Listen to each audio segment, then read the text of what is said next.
All right, good evening, everyone. Welcome to the Dublin City Council meeting. We will reconvene the meeting of January 9th, 2023. And Kathy, would you like to lead the Pledge of Allegiance? I pledge allegiance to the flag of the United States of America and to the republic for which it stands, one nation, under God, indivisible, with liberty and justice for all.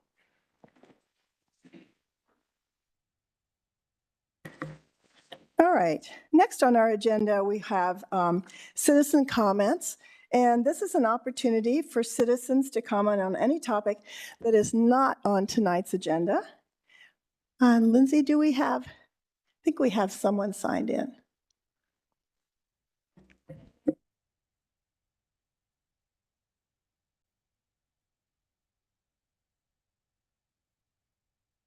All right. Would you like to come forward and state your name and address? Welcome to City Council. Thank you. My name is Diane Cardilano. I live at 3390 Martin Road. So, all right, thank you so much. I understand that there's a limit. I have pared this down as much as I possibly can. So it's hopefully, since I'm the only, am I the only speaker? Okay, so anyway, I won't go 20 minutes, but maybe a little over 5. We do have a limit of 5 minutes, but no one will come out and grab you. Okay, thank you. Thank you. I'm already nervous enough. So anyway, let me start by saying that we've lived here for 25 years and I love living in Dublin. I love the farmers market. There's just a positive community atmosphere. We love the Irish Festival, kind of the small town feel. And so, we just appreciate living in a community that is fiscally sound and safe. Our police department is amazing and just, all of that. So it also is one of the reasons that I've felt compelled to speak, because I and the residents on Martin Road and Lilymar are a little bit concerned about the pace and volume of development that is going on around us. We're just feeling like, it's going at a breakneck speed. And we live directly next to the law firm, to Stanley Law Group. So I don't know how many of you are familiar with the Martin Road area, but, so we're feeling especially vulnerable with all the development that's kind of creeping our way, and really feel like, that there's a threat being posed to the well-being of our neighborhood specifically, and some of the elements of Dublin in general that we have, grown to love.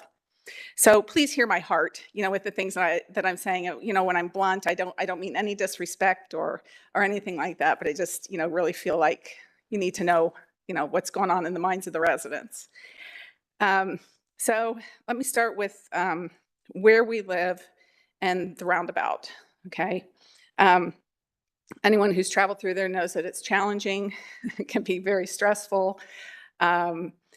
And, there doesn't seem to be a way to remedy remedy it at the moment. So it does seem a little bit illogical to add all of these development. There's 8 that I can count right now that, I can find plans for and so forth. So it just seems a little bit contradictory to be adding all of this.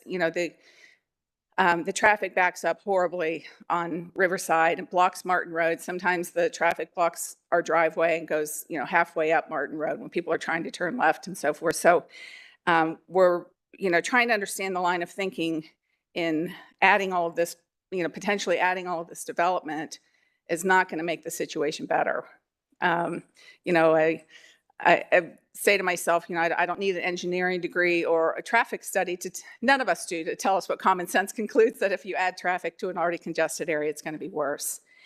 So we were really, really encouraged by Megan's or Ms. Callahan by your letter in the Dublin magazine, stating that you want input from the residents, that it's valuable, and that Dublin is known for being a well-planned community that puts its residents first. We're longtime tax-paying residents. We may not be the tax-generating machines that some of the developers are, but we are residents, and we appreciate that you value our input.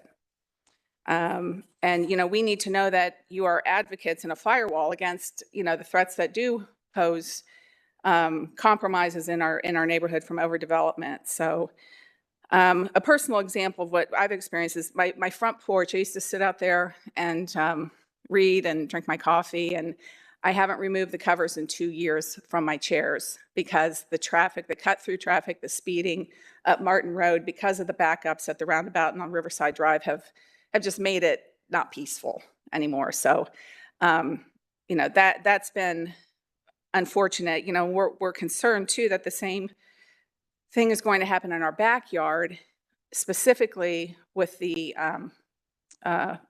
development proposed at the corner there, the Crawford Hoying Cameron Mitchell proposal. Especially as proposed, it way exceeds the 6-story limit. They're proposing 10 stories and 7 stories. And, view-wise, it's going to be visible. And then the chaos during the construction, the backup, people just cut through Martin, and the speed bumps don't do a great job because when they were modified, they're not a real impediment to people speeding. And that makes it, I walk my dog 2 or 3 times a day around the path, which we love, but it's nerve-wracking sometimes, when the cars go speeding by because they're super close. So, all told, the 8 projects by my count, are going to offer about 1,019 new residences. And if you take an average of 3 people per residence, you're looking at adding another 3,000 people to the area, maybe cars, whatever. And our concern too is that the community resources, there's only so much, and can they absorb that between police, fire, EMS, and the schools? There's already a waiting list at Hopewell, as I understand it. So just considering those things. And then apparently there are more condos proposed across from the library on the west side of the river. But I don't know how many units are planned there. The other thing that I was looking at is I was looking at the vision report that was published, and I think I gave each of you a copy of Ms. Callahan's beautiful letter, and then the 5 principles in the vision report. And it just seems that a lot of them are not being adhered to.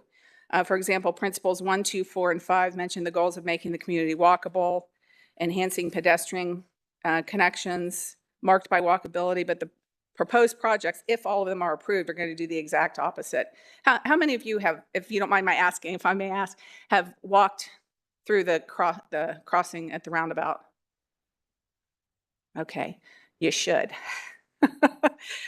Particularly as you're considering all these. I mean, I would encourage you too to maybe spend some time in our neighborhood. There's an open invitation to come to my house if you want, since you all know where I live now.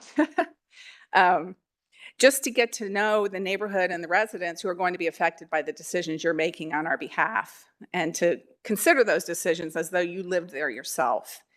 And maybe that's what you do, but you need to walk through that roundabout. It has monikers such as the Walk of Death, the Circle of Death, and Human Frogger. So it's hardly considered walkable and pedestrian friendly by the community. And even at the Planning and Zoning meeting in November, the architects made several references to how unsafe it is. So adding all of this density is only going to compromise pedestrian safety even more. And then Jeannie Willis was very thoughtful and thorough in answering a lot of questions we had from the EDCA meeting in November. But a couple of the statements she made, again, seem contradictory to the logic of adding all this density. She said that this intersection, meaning the roundabout, carries one of the highest volumes of traffic of any intersection in Dublin. And there are more frequent crashes at this intersection than other intersections in Dublin. So, I'm not an idle complainer. I like to throw out solutions, and, I did. And, she responded to them, but, didn't seem to think that any of them would work. So, I'm open to hearing ideas from all of you. But another big concern is that principle number 3 states the goal to embrace Dublin's natural setting and celebrate a commitment to environmental sustainability and a commitment to environmental preservation.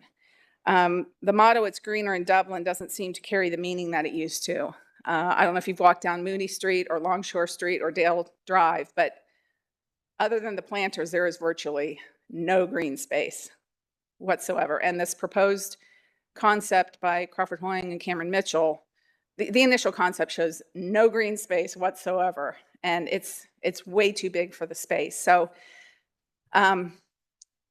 you know, some of the neighbors I've talked to have expressed concern that, you know, Dublin's losing.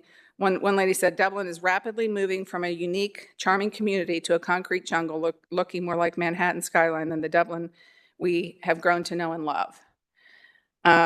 So there is a consensus that, you know, Dublin's kind of losing a lot of the features that, you know, that we love about it. I think that a lot of people like and appreciate. So, you know, I'm just imploring you to really take a look at the big picture, maybe rein some things in and think about, you know, the long-term impact. You know, what's Dublin going to look like in 10 years or 20 years, you know, thinking about what kind of legacy you want to leave. And so am I doing okay on time? I'm sorry. Okay. So vision principle number 4 states that you want to complement and strengthen Dublin's existing community fabric, but you know, we feel like the development is, you know, at a runaway pace and with seemingly no end in sight, and it's having the opposite effect. It further erodes rather than complements the fabric of our neighborhood. You know, we're feeling very like, you know, that I love going to Bridge Park. I just don't want Bridge Park coming to me. So again, the consensus among the people I've talked to is that, you know, the charm, character, and fabric really are being unraveled. We don't want Dublin to get to the point where it's unrecognizable. And specifically the Crawford Hoying Cameron Mitchell project, it doesn't provide any benefit whatsoever to our neighborhood. You know, as I look at it, it really benefits 3 entities, and that's City of Dublin with taxes, Crawford Hoying, and Cameron Mitchell, but it doesn't offer anything new that's not already available in Bridge Park. And again, there's no safe way to cross over. They mentioned a footbridge, but it's only going to serve the condo residents and the hotel guests. So some of us had the crazy idea of maybe having them donate it to Dublin and turn it into a park, which would accomplish a lot of things. It would benefit the whole community, be consistent with vision principle number 3, provide beautiful green entrance to the gateway of Dublin, be a nice offset of all the green space that's been swallowed up, and with no buildings in the way, a pedestrian bridge might be feasible from an engineering standpoint. So anyway, yeah, there's a fine line between proximity to amenities becoming a liability versus an asset. We just feel like we're kind of getting close to that line, you know, with our neighborhood. We really do. Oh, we really do appreciate if you'll just wrap up. Yeah, okay, I will. So the words I want to leave you with are, you know, we appreciate your sentiments that you want to put us first, and we hope that that is a sincere commitment. And I love the words of famed Swiss psychiatrist Carl Jung, who said, "You are what you do, not what you say you're going to do." So thank you very much for your gracious. Thank you very much. And we really appreciate you sharing your thoughts with us, because this council really is committed to maintaining these vision principles. It's a complex thing, but having input from our residents is really important. It gives us always food for thought, and we really do appreciate you coming here this evening. Thank you very much. Thank you. All right. Next item on our agenda is the consent agenda. Is there a request to remove any item from the consent agenda this evening? None. Hearing none. Is there a motion to approve the consent agenda? I'll move to approve the consent Thank you. agenda. Is there a second? Second.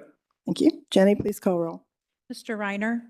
Yes. Mayor Fox? Yes. Vice Mayor DeRosa? Yes. Mr. Keeler? Yes. Ms. Cram? Yes. Ms. Saludo? Yes. Ms. Ambrose Grooms? Yes. Tonight's second reading and public hearing on ordinances to follow. I move to waive council rules of order and read ordinances 71-22 through 73-22. Is there? Second. Jenny, please call the roll. Ms. Ambrose Grooms? Yes. Mr. Keeler? Yes. Vice Mayor DeRosa? Yes. Ms. Cram? Yes. Mr. Reiner? Yes. Ms. Saludo? Yes. Mayor Fox? Yes. Ordinance 7122, authorizing the city manager to execute and accept necessary conveyance documents and contracts to acquire an easement from the property located on Franklin Street, identified as Franklin County parcel number 273000130 from our fund Medani for the public purpose of carrying out the South High Street Utility Burial Project, 19030 CIP. Ordinance 7222 is regarding the property located on Franklin Street from the Dublin Community Church, and Ordinance 73-22 is regarding property located on Franklin Street from U Crew Holdings LLC. Thank you, Jenny. Our staff report this evening is from our Deputy Director of Engineering, Brian Gable. Welcome, Brian. Thank you. Good evening, members of council. Sorry, couldn't see the green light. We have no new or updated information to present regarding ordinances 71-22 and 72-22. Regarding ordinance 73-22, staff provided a follow-up memo to address questions from council at the December 5th council meeting. Staff continues to recommend adoption of ordinances 71-22 through 73-22. I will be glad to address any questions from council. Thank you. Lindsay, do we have any public comment on this? Council, do we have any questions this evening? I'd just like to thank you, Brian, for the updated memo. I know there were a lot of questions, so appreciate you navigating that. Great. No other comments? All right, Jenny, please call roll. Ms. Aludo, Yes. Ms. Cram, Yes. Ms. Ambrose Grooms, Yes. Mayor Fox, Yes. Vice Mayor DeRosa, Yes. Mr. Keeler, Yes. Mr. Reiner. Yes. Ordinance 74-22. Authorizing the city manager to execute and accept necessary conveyance documents and contracts to acquire an easement from the property located on West Bridge Street, identified as Franklin County parcel number 273000001 from the Dublin City School District Board of Education, and enter into a construction agreement with the Dublin City School District Board of Education and the Ohio Power Company for the public purpose of completing the Franklin Street Extension Project, 21012 CIP. Our staff report this evening is from our Director of Engineering, Paul Hammersmith. Hi, Good Paul. evening, members of council. Thank you. There is no new or updated information to provide in regards to this ordinance. I did want to make you aware that there is a related item on your agenda this evening for your consideration, and that is Resolution 04-23. And this easement is necessary for that particular agreement.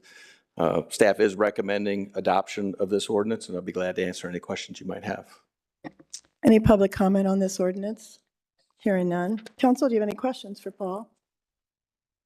No? Jenny, please call roll.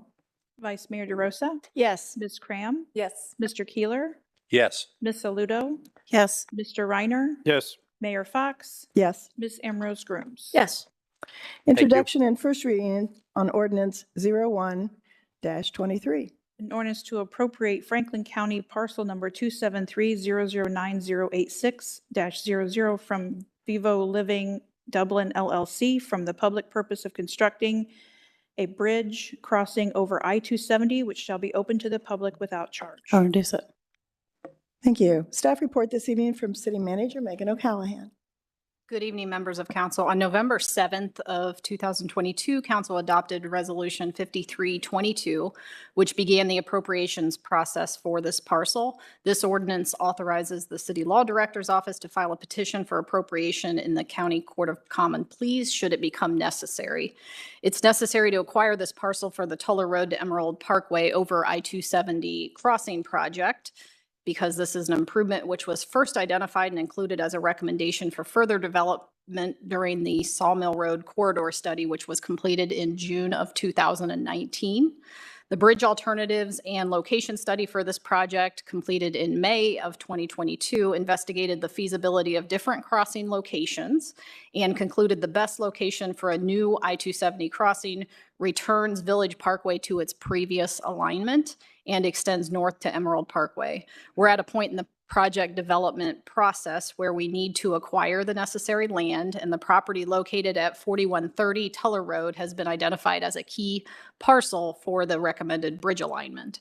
Staff recommends adoption of Ordinance 123 at the second reading public hearing on January 30th of 2023 to continue the appropriations process for the parcel located at 4130 Tuller Road. Thank you. Do we have any public comment on this, Lindsay? We do, Mayor.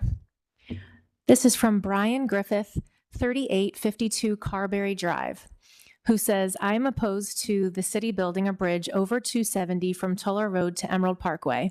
If you build it, they will come, and we don't need more cars in this corridor, where there are already two high-volume roads a mere 1/2 mile apart, serving the same purpose. Saving car drivers an extra 2 minutes is not a valuable use of our tax dollars. I live north of 270, just off Emerald Parkway, and work south of 270, so I travel this corridor daily. There is no need for an additional bridge for cars. However, pedestrian bicycle traffic could benefit from an improved safe route along Sawmill Road. I could understand a pedestrian bridge over 270, but it might be cheaper to improve the pedestrian infrastructure along Sawmill Road. Please vote no on Ordinance 01-23 until further study can be completed. Thank you. No other comments? Council? Questions? Discussion? I'll Councilman comment on Cruz? that comment. One thing that I realized when I moved to Dublin was you have so many options to travel east, west, north, south. That's what makes it beautiful. I do everything I can to avoid Sawmill Road, and this would give us one more alternative to do that. The traffic that we have is the traffic we have. We were criticized pretty widely for the amount of money we spent on the pedestrian bridge over the river. I can't imagine how much we'd be criticized if we spent that amount of money crossing 270. Any other comments?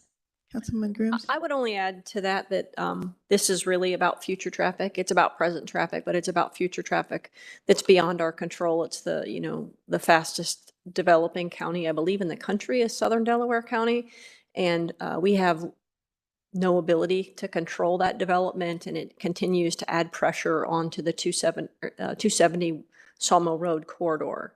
And really the intent behind this bridge is that it would serve our community, that it would not, and it would remove traffic off of that road so that as people try to navigate Southern Delaware County, that this would service our residents. So I think, Megan, I don't know if you want to speak to the studies that have been done and the Sawmill Road corridor study and the lack of improvements that are available to there. But you know, maybe we can circulate some of that study so that it becomes a matter of public information.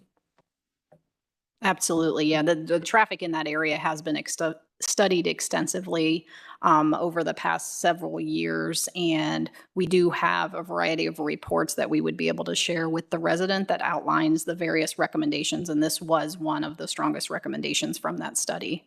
So we'd be happy to share that information with him or meet and walk through the information with Mr. Griffith. Thank you. I just had one other comment related to that is the reminder that Sawmill Road is not in our jurisdiction. So unfortunately, we can't improve along Sawmill Road, but we can create a new road that has pedestrian access and bicycle access, and it can be within our control. I agree. I think one of the things that I would ask our residents to look at as we develop and grow, and these are forces that we don't have much control over, traffic and increased densities, the populations are growing. But if you look at the manner in which our planning and our engineering department build the infrastructure here in Dublin and create connectivity for pedestrians and bicycles like no other suburb does, I would hope that you would trust that that would continue to be the quality of infrastructure that you would see coming forward in the future, and that this would alleviate some of the pain and anxiety of having to handle Sawmill Road and be able to get through your suburb and on to other parts of the city in a little bit easier manner. So we appreciate your comments and we take them under consideration. And Councilman Reiner, would you like to say something? I take that route home almost every night. You get to Sawmill Road and you got to go, am I going to go right or left here? And again, the great thing about Dublin, I think, is we try to get the infrastructure in early. And, you know, it only takes a little while till you figure out, okay, here's another better route to get home. It's going to save me 5 or 6 minutes because this is a city where we are concerned about roads, and we do plan them way ahead of years in time, sometimes 5 years, our planning. And of course, we're working on the 2030 program right now. So the other good news is there's really no residential in the area. So you're not really going to be impacting any of the neighbors to create this. We have a hospital going in, which is also going to have emergency services. And I think that's an important aspect of this, bridging this freeway so that we can have immediate service to that hospital. Thank you. The second reading and the public hearing is scheduled for January 30th, 2023 on this particular ordinance. Ordinance public hearing vote and resolution on Resolution 01-23. Waiving competitive bidding as being in the best interest of the city and authorizing the city manager to accept Chuck's Septic Tank Sewer and Drain Cleaning, Inc.'s CST's proposal for the purpose of installing the telecommunications conduit for the South High Street Utility Burial Phase 1 project, 1903 OCIP. I'll introduce it. Thank you. Our staff report is Paul Hammersmith. Good evening again, members of council. This resolution and the two following are related to the South High Street Utility Burial Project Phase 1. I know you're familiar with this, but just as a brief reminder, the Phase 1 area is bound on the east by South High Street, the north West Bridge Street, the west by South Franklin Street, and then on the south by Waterford Drive. Several items that have required council action and will require council action, and many of which you've already seen. The easement acquisitions from 23 different properties. We are down to 4 remaining acquisitions to yet to complete for this project. The AEP letter of agreement, which was Resolution 61-22, approved on December 5th of last year. This is for AEP's work to install the underground electrical conduits and wires in the area to allow us to remove the overhead wires and the poles in the project area, and in particular along South High Street. Third, a contract for telecommunication conduits contractor, which is Resolution 01-23, which is you're considering at the moment. This is a contractor to install the conduits for the 4 telecommunications company, that being Dublin, BreezeLine, AT&T, and Charter. And then lastly, letters of agreement with those utility companies, those telecommunications company. The first is BreezeLine, which you will consider next. That's Resolution 02-23. Following that will be a letter of agreement with AT&T, Resolution 03-23. And there is one coming before you in the future from Charter Telecommunications. So these are all separate agreements to install, wire, and remove the existing overhead lines that those companies have within the project area.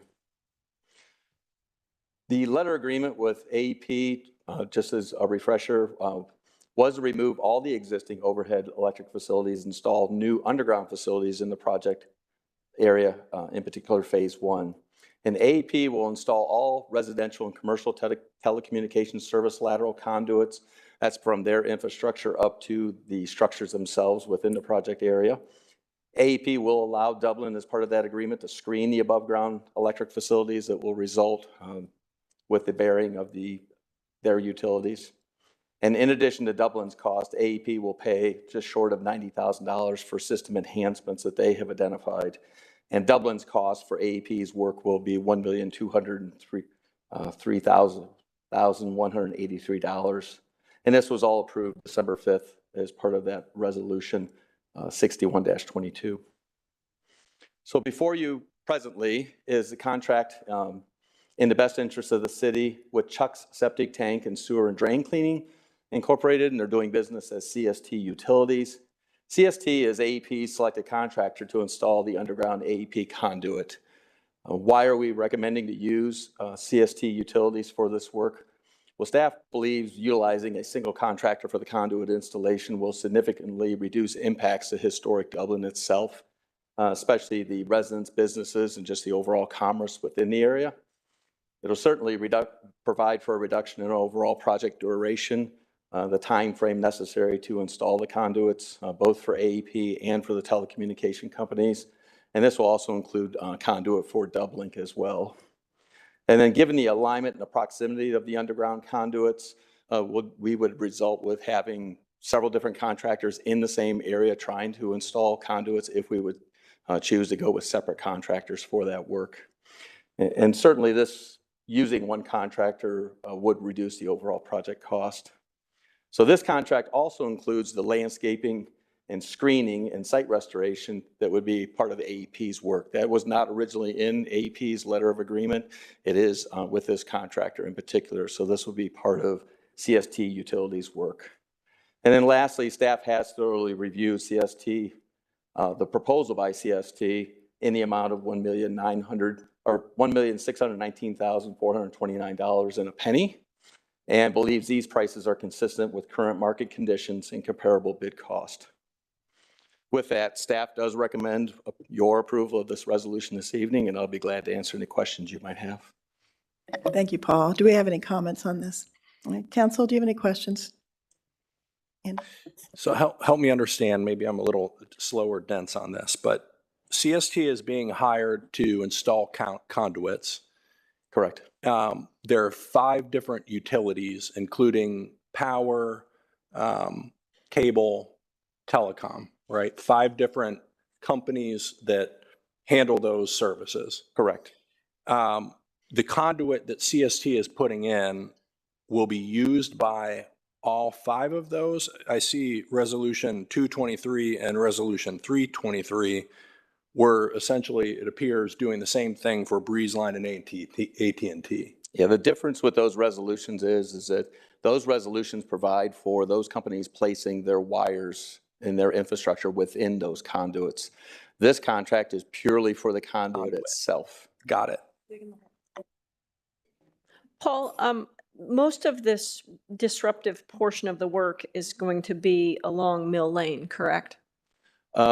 Predominantly along Mill Lane, some along Sal's Alley, and then a portion of South Franklin Street itself. But High Street will remain intact and shouldn't see any significant disruption other than the removal of the poles and the overhead lines. The activity on South High Street will be the removal of the overhead utilities.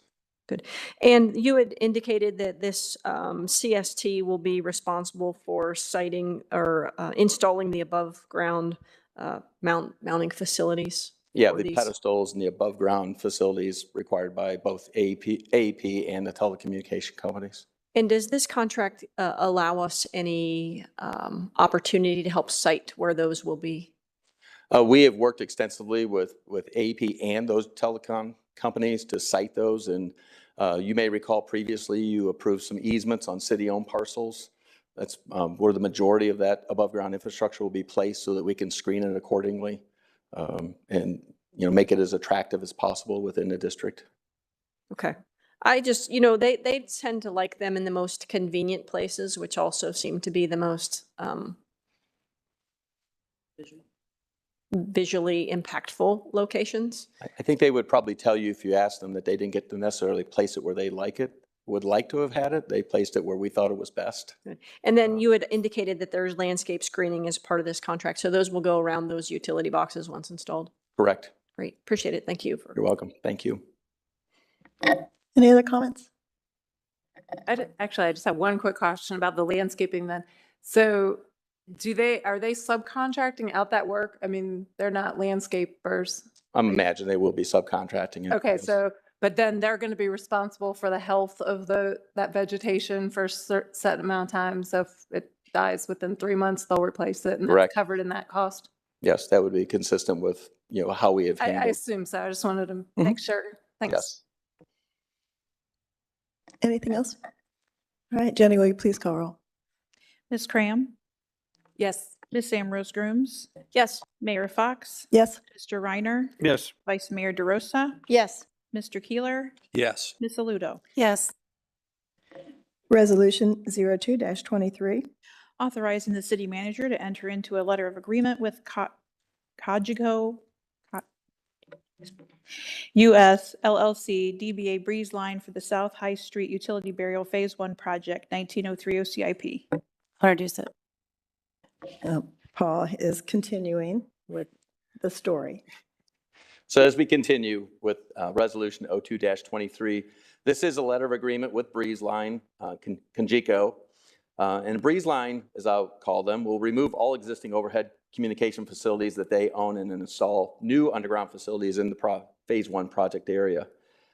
Breeze Line will allow Dublin, as with AEP, to screen the above ground electric or telecom facilities. And Breeze Line is not currently planning on any enhancements within the project area, but have agreed that any enhancements are their financial responsibility. And again, this relates to them placing their infrastructure within the conduit installed by the previous resolution. Dublin will reimburse Breeze Line $37,548.38 for their work with this project. And with that, staff does recommend approval of this resolution. I'll be glad to answer any questions you might have. Public comment, none. All right, council. Hearing none. Jenny, will you please call roll? Ms. Aludo, Yes. Mr. Keeler, Yes. Vice Mayor DeRosa. Yes. Mayor Fox. Yes. Ms. Cram, Yes. Mr. Reiner, Yes. Ms. Amrose Grooms. Yes. Resolution 23. Authorizing the city manager to enter into a letter of agreement with Ohio Bell Telephone Company, DBA AT&T, for the South High Street Utility Burial Phase 1 Project, 19030 CIP. I'll introduce it. Paul? Members of council, in a similar fashion, Resolution 02-23 provides for AT&T performing their portion of the work within the Phase 1 project area. One of the differences with this particular letter of agreement, Dublin's costs are reduced by just short of $55,000 for enhancements that AT&T would like to do as part of their work. AT&T certainly is financially responsible for any enhancements, and Dublin's portion of the project and the reimbursement to AT&T will be $113,056.89 for their work. I will be glad to answer any questions from council, and staff does recommend approval of this resolution. Thank you. Lindsay? None. Council? Any comments, questions? All right, I will just say that living in the historic district, I know that we're finally starting to see some real action here, and it's going to be wonderful not to have to worry about the 4th of July and all the parades and the balloons and all those, and get that cleaned up so nicely. So thanks you and engineering and everybody for all their work on that. Thank you. You're welcome. We're glad to see. We're glad to be to this point finally. Great. All right, Jenny, will you please call roll? Mayor Fox, Yes. Ms. Cram, Yes. Ms. Aludo, Yes. Mr. Reiner, Yes. Vice Mayor DeRosa. Yes. Ms. Amrose Grooms. Yes. Mr. Keeler. Yes. Resolution 04-23. Authorizing the city manager to enter into a letter of agreement with the Ohio Power Company, AEP Ohio, for the Franklin Street Extension Project, 21012 CIP. I'll introduce it. Our staff report is from Brian Gable. Good evening, members of council. Before you is a agreement with the Ohio Power Company, which is AEP, for the Franklin Street Extension Project. Wanted to briefly cover and overview the project once more. So this project's going to extend Franklin Street from Bridge Street to North Street as the first item there in Aqua. Second, it will reconstruct Franklin Street from Bridge Street to Sells Alley. Third, it will install a traffic signal at Bridge Street and Franklin Street. Fourth, it will remove the pedestrian signal, which was always meant to be kind of a long-term temporary improvement at Bridge Street and Darby Street. And lastly, and the topic of this resolution tonight, is the burial and removal of the aerial overhead utility lines that is along that red path there on the screen. Those lines do follow historically old right-of-way, and there are easements that go through actually part of the school's property for that overhead line right now. So utility easements on the project, you've seen several of these as referenced on your screen there. You can see the Dublin City Schools Ordinance 74-22 that was approved earlier this evening. So that's in the Aqua again at the bottom of the screen. That was acquired to have a shared utility easement along Bridge Street for both Dublin and AEP exclusively.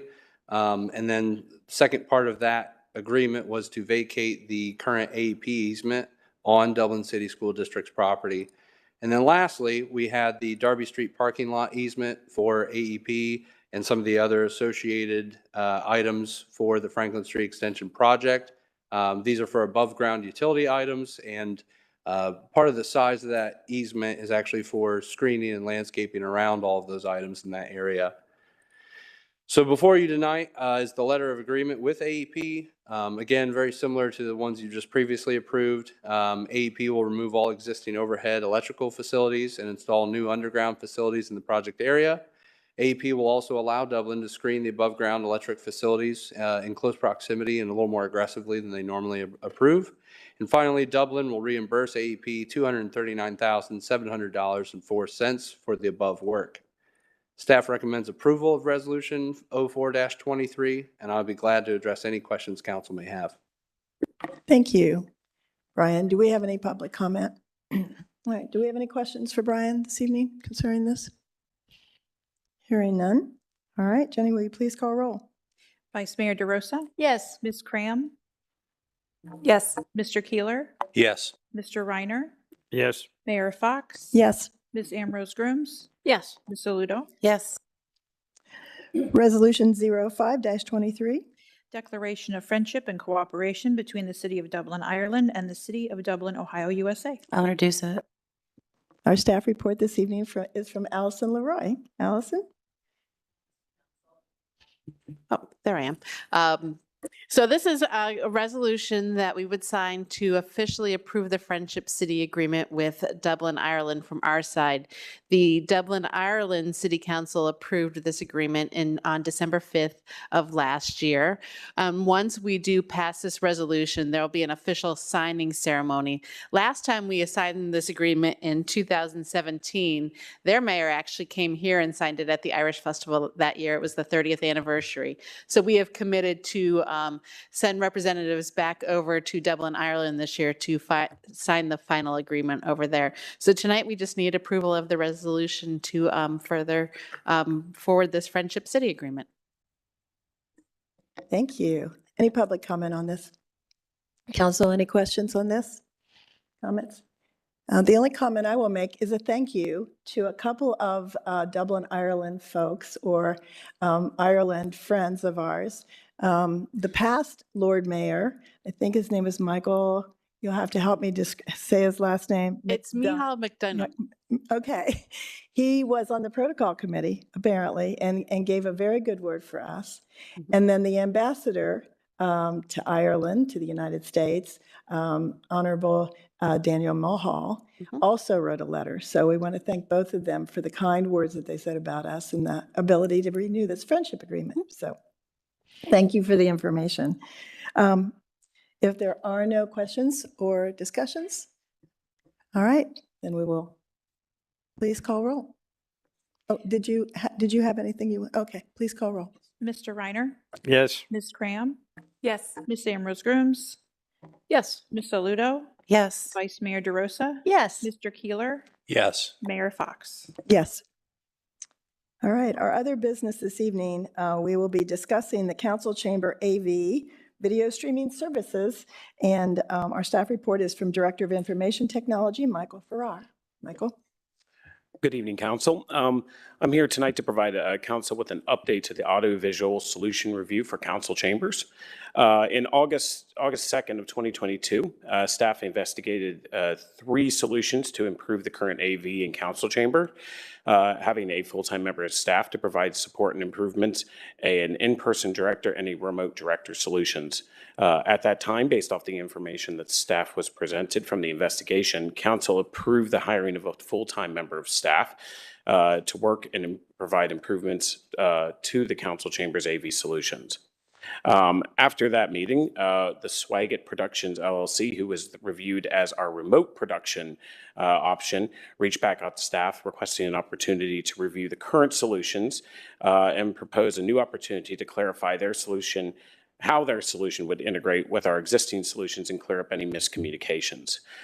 This evening, staff would like to introduce Dan Gutierrez with Swaggart Deployment Team and also Natasha Hawley, account executive, who are joining us virtually to provide an overview and demo of the Swaggart solution and what services it can provide, enable council to ask any questions of Swaggart, the Swaggart team, and staff regarding the solution and its integration. So we have Dan and Natasha joining us here virtually. Dan and Natasha, can you hear us? Yes, we can. Excellent. I can hear you clearly. Wonderful. Thank you very much. So if, Dan, if you would want to go ahead and if you want to start sharing your screen, we'll let you know once we start seeing your content. Okay. I'd like to confirm, Council, you can see this on your screens as well. Wonderful. Thank you. We don't see. Good evening, Council. Are you, okay, we can see him. We don't see anything on the large screen as to. He's getting started. Yeah, Okay. he'll start Is presenting that what here you're shortly. asking? Okay, great. Yes, I was just going to kind of introduce myself, talk, appreciate your time for allowing Swaggart to do our presentation at your meeting tonight. And so thank you very much. And with that, I will go into the demonstration. I'm going to go ahead and do a demonstration of our live broadcast system capabilities for you guys. And let me know that you can see our screen.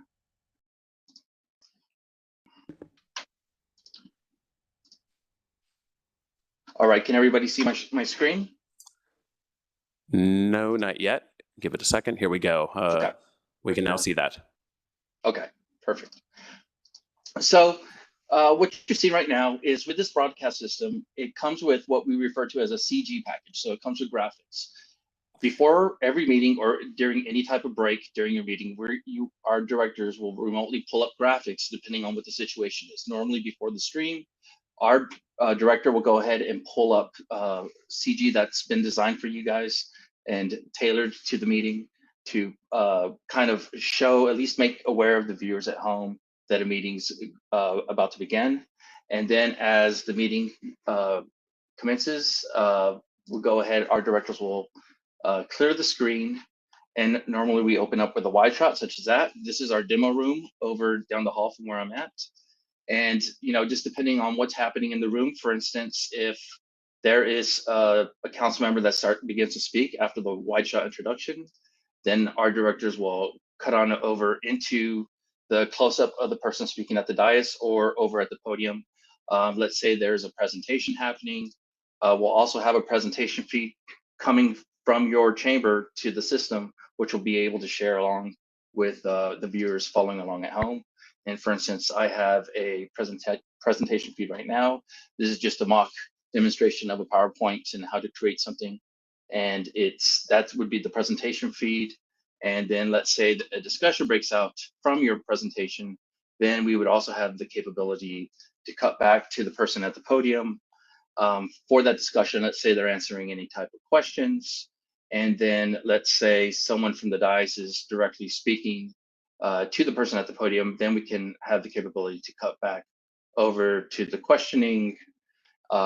Let's say several people at the dais begin a discussion. Then normally what we do is we open up into another wide shot just for the general discussion. And then let's say now they finally go back into the presentation. We'd cut back to that as well. And then continue directing your meeting as you guys normally would follow along. Also with this system, we have the capability to do lower thirds. So not only can we do the full screen graphics, we also have the capability to pull up lower thirds. So for instance, names and titles. And so we would do, let's say, a close-up of someone up there. For instance, let me go ahead and pull up the close-up of the person. So then you would have the name and title up there. And then let's say we'd take it off after a few seconds, come back to the wide shot, and so on and so forth.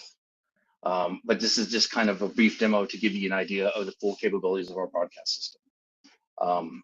With that, I will stop my sharing and see if there's any questions.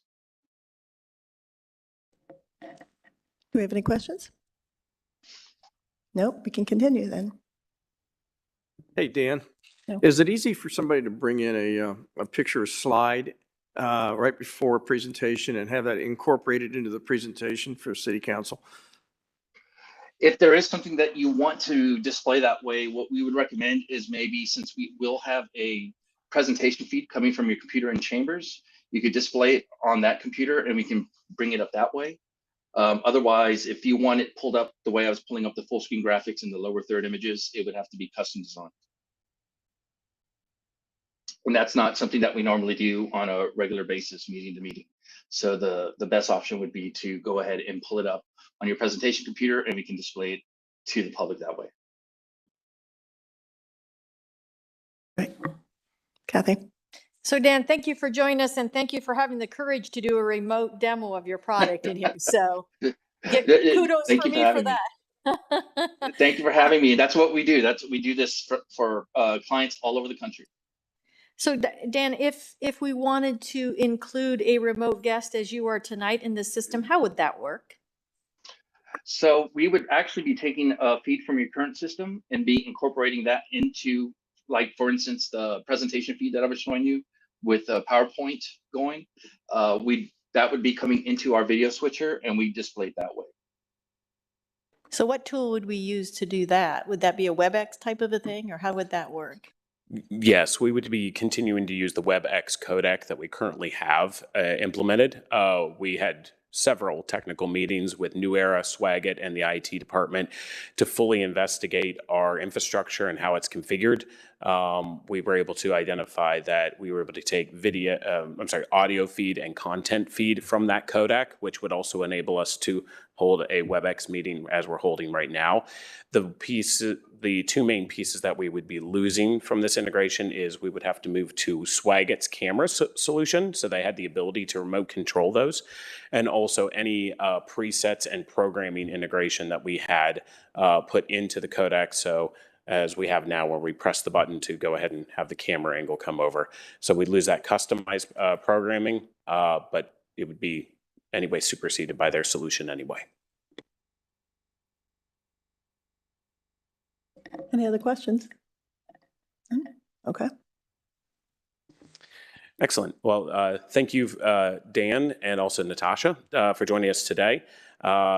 After concluding this demo, staff recommends that council directs staff to prepare legislation authorizing the purchase of Swagat services in consideration at this next meeting on January the 30th, 2023.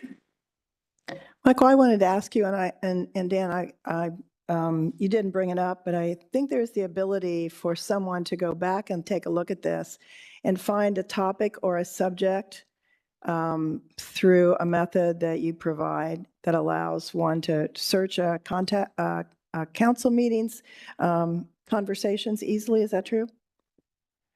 Yes, absolutely. That feature is called Sound Search. And what that will do is you can go, there's a search bar that is presented to the viewers in over the archive area, and they can type in, let's say, for instance, airport.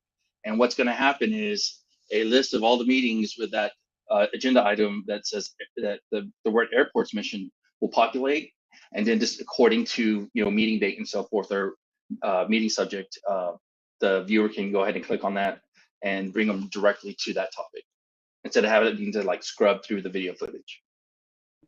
That's a really nice feature, I think.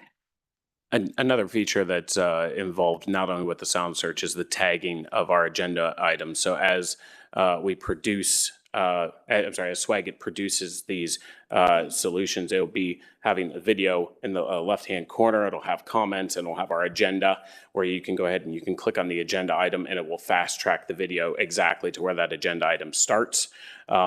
They will be able to provide, as they mentioned, the lower thirds, confirming that that was the agenda topic being presented. So it is able to be time-stamped rather quickly and accessible through council or any of the public who want to take a look at specific agenda items without having to search through and find it as we're currently having to do in our YouTube feed. Yes.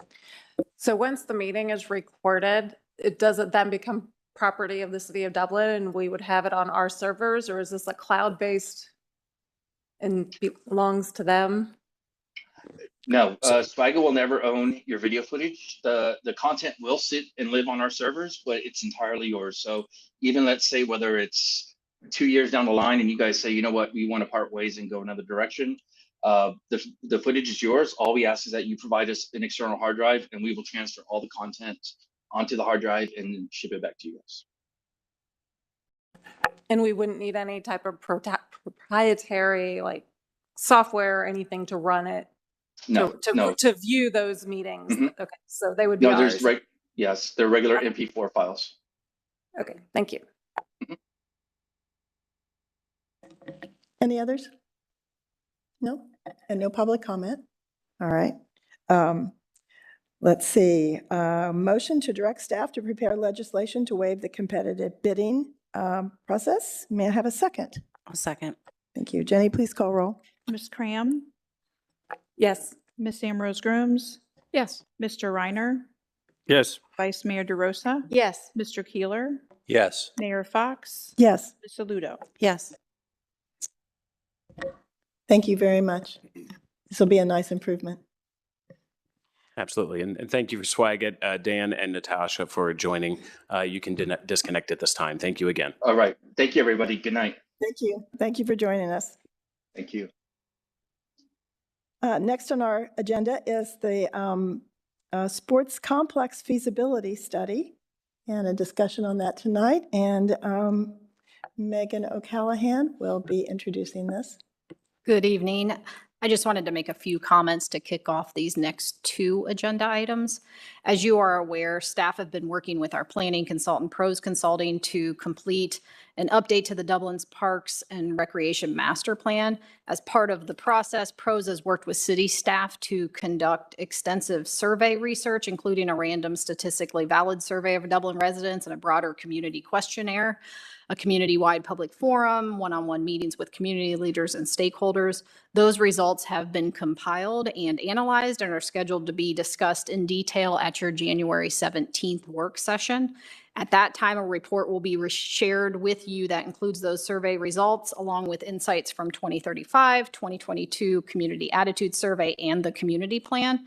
The city's update is focused on the parks and recreation system as a whole, with a priority placed on serving the priorities of all Dublin residents. Matt Ehrman this evening is going to provide a brief overview of those survey results and share what are referred to as the priority investment ratings for both recreation facilities and recreation programming. And this information this evening, as part of Matt Ehrman's presentation, is being used to tee up the comprehensive discussion that will occur at your work session. Also, we have Scott Dring, President and CEO of Visit Dublin. He's here this evening to present the result of Visit Dublin's sports complex feasibility study. Scott recently presented the results of their study to the Visit Dublin board at its December board meeting. Visit Dublin hired Hunden Strategic Partners for their study, which reflects feedback from the hospitality and tourism industry and sports industry stakeholders.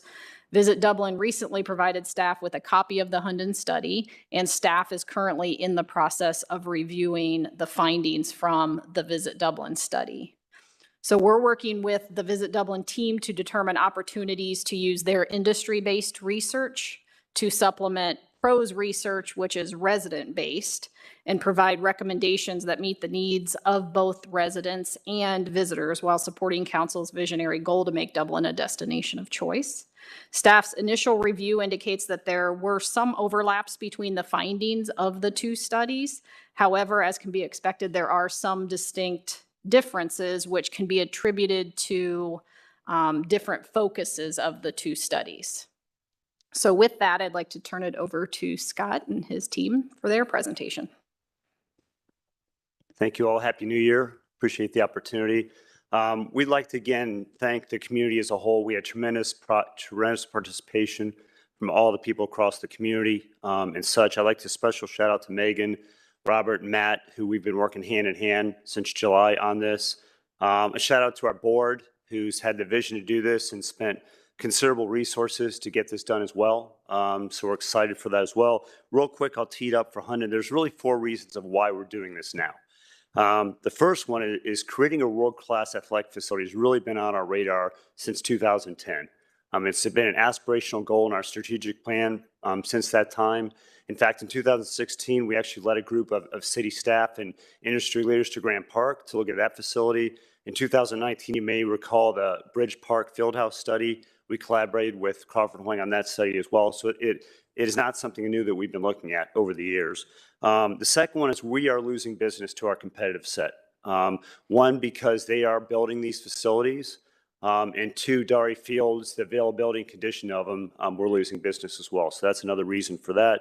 The third one, you've heard me say this over the last couple of months, business travel is never going to come back to the level it was pre-COVID. And business travel is always our number one source of overnight and travel here in the city of Dublin. So we have to figure out a way to fill that void that we're going to see in years to come. Right now, we're faring fairly well because hotel rates are so high, but that's just not sustainable. It's going to drop back down. So we're really at a critical crossroads if you look in the future of how are we going to supplement and replace that business travel that we're going to lose in the future. And then finally, to Megan's point, with the Parks and Recreation Master Plan, it was a perfect timing to do this as well. In your purchase of the city land around Dory Fields kind of gave us an opportunity to provide a vision of what it may look like. Again, this is just our perspective and just ours and Huntington's as well. So with that, I'm going to have Huntington come up here. Again, they are the best in the business at doing this. They've done over 1,000 of these studies over the last 20 years. That's generated over $20 billion of development. And Rob, Ryan, and David are here. And again, ask them questions that when you're all done, we'll be happy to do it. And with that, I'll pass it over to Rob. Thank you. Thank you, Scott. Appreciate it. Good evening. My name is Rob Hunden, CEO of Hunden Strategic Partners. I will tee it up as well, sort of say some things that have already been said, and then we'll finally get to the meat of it. I think as city manager, Megan talked about, it was really great timing to have the pros study done on local needs and desires and wants at the same time as sort of the heads and beds perspective study was done by us. We had a great chance to socialize the findings amongst the teams. And so again, that timing was great. And there is a distinction obviously between there's always going to be a lot of things that people locally will want. So a little bit of this, a little bit of that. Whereas in our focus for sort of the tourism-oriented sportcation type of work is what is it going to be that's going to drive those folks who are going to stay overnight in hotels. So those would be people generally who are not from around here, even in the metro area. And so there are some needs and opportunities in the community that won't be met by the results of our study, but also you wouldn't get any tournament activity and heads and beds if you just did a little of this and a little of that. And so what you're going to hear from us today is kind of where we think you need to sort of put your investment if you want to get that big ROI in terms of hotel stays, spending in restaurants, spending in retail, and that overall tourism economy. So with us, we have today project manager Ryan Sheridan, who's going to present the findings. And then we also are joined by David Greisel, who is the head of convergence design, who works with us on about 15 or so studies a year. And we've worked with him for the last probably 17 years on many of these studies. And so he's done drawings and budgets of what we have come up with. And so with that, I'll turn it over to them. Thank you, Rob. Very nice to see you all again. Thank you for having us. Really quickly today, we wanted to just start with a view of the overall scope of the project that we ran through. I believe when we were here a few months ago, I said that the final presentation would be about 180 to 220 slides. So I'm not going to put you through that today. We just wanted to start with a total view of the scope of work to provide full context of the project. And we really framed the project, starting with the project profile and looking at the economic, demographic, and tourism analysis within Dublin currently. And then we took a look at the local sports facilities and the regional as well, as Scott mentioned, with that regional competitive set that has been growing over the past few years. We spoke with many stakeholders, local and regional, as well as national tournament operators to identify opportunities for Dublin in the future. We also took a look at the aquatics market, certainly a main focus of the study, as well as the Parks and Recreation Plan. And then we also analyzed your hotel and restaurant analysis and how that plays into the success of hosting tournaments within Dublin. We took a look at some case studies nationally and then provided some insights on operational standards and management. And then we also conducted fiscal, economic, and employment impact for the city of Dublin over a 30-year period. So starting with the executive summary, we wanted to pose some key questions, mainly being what is the current situation as it pertains to sports within Dublin and the greater Columbus market? And is there an opportunity for a new facility? And is that in the outdoor, in the indoor, or a mix of both? And then we also wanted to just evaluate how this youth sports complex would perform and what would the economic impacts be. So taking a look at the SWOT of the project, certainly a lot of strengths, a growing population, and a really strong local user base between Dublin Youth Athletics, DYA, and some notable club sports organizations. You guys have a very strong strategic location within the state of Ohio, as well as the Midwest, that is very attractive to tournament operators. And there really is no major competitive field or indoor facility within Columbus currently, giving you guys the opportunity for a first mover advantage. Opportunities include this youth sports complex with indoor and outdoor components that serve a variety of sports. Local facilities that would increase the quality of life and recreation possibilities within the city of Dublin. A longer duration of play with daily and seasonally with synthetic turf and lit fields. Opportunities for private sector partnerships and to be able to generate sports tourism. Some weaknesses include the current lack of quality indoor and outdoor facilities that has led to decreasing in lost business, lack of development around the site at Darry Fields, and the lack of that turf and lighted spaces that competitors have been introducing. Some threats are other proposed facilities within the Columbus market, some private indoor facilities within neighboring cities that have been opened by local organizations, as well as competing interests from clubs and recreational usage. So how to capitalize on some of these strengths and mitigate the weaknesses? As I mentioned, you guys already do have a very strong local and regional demand from your organizations. There is a relatively weak supply within the Columbus area, and project phasing and critical mass is certainly key to the success of a facility along these lines. And we've recommended some phasing to go along with the project to kind of make the cost more manageable, make identifying these long-term opportunities a little bit more successful. In terms of the headlines, site needs, as Scott mentioned, with the acquisition of more land around Darry Fields, certainly enough land to pull off a project that we have recommended. The industry really has been growing, especially over the past few years with the effects of the COVID-19 pandemic. Youth sports certainly emerging as a great way to drive spending and overnight stays. Supply and demand, I've hit on it already, but certainly a very weak supply and a very strong demand that's only going to keep growing with the population growth. And then we'll finish up really quickly with some case studies to look at some successful national developments. But getting into the recommendations, really quickly framing what's outlined in red as what's currently a part of Darry Fields and the 95 acres that was purchased by the city, helping to grow and make a future development possible of the recommendations.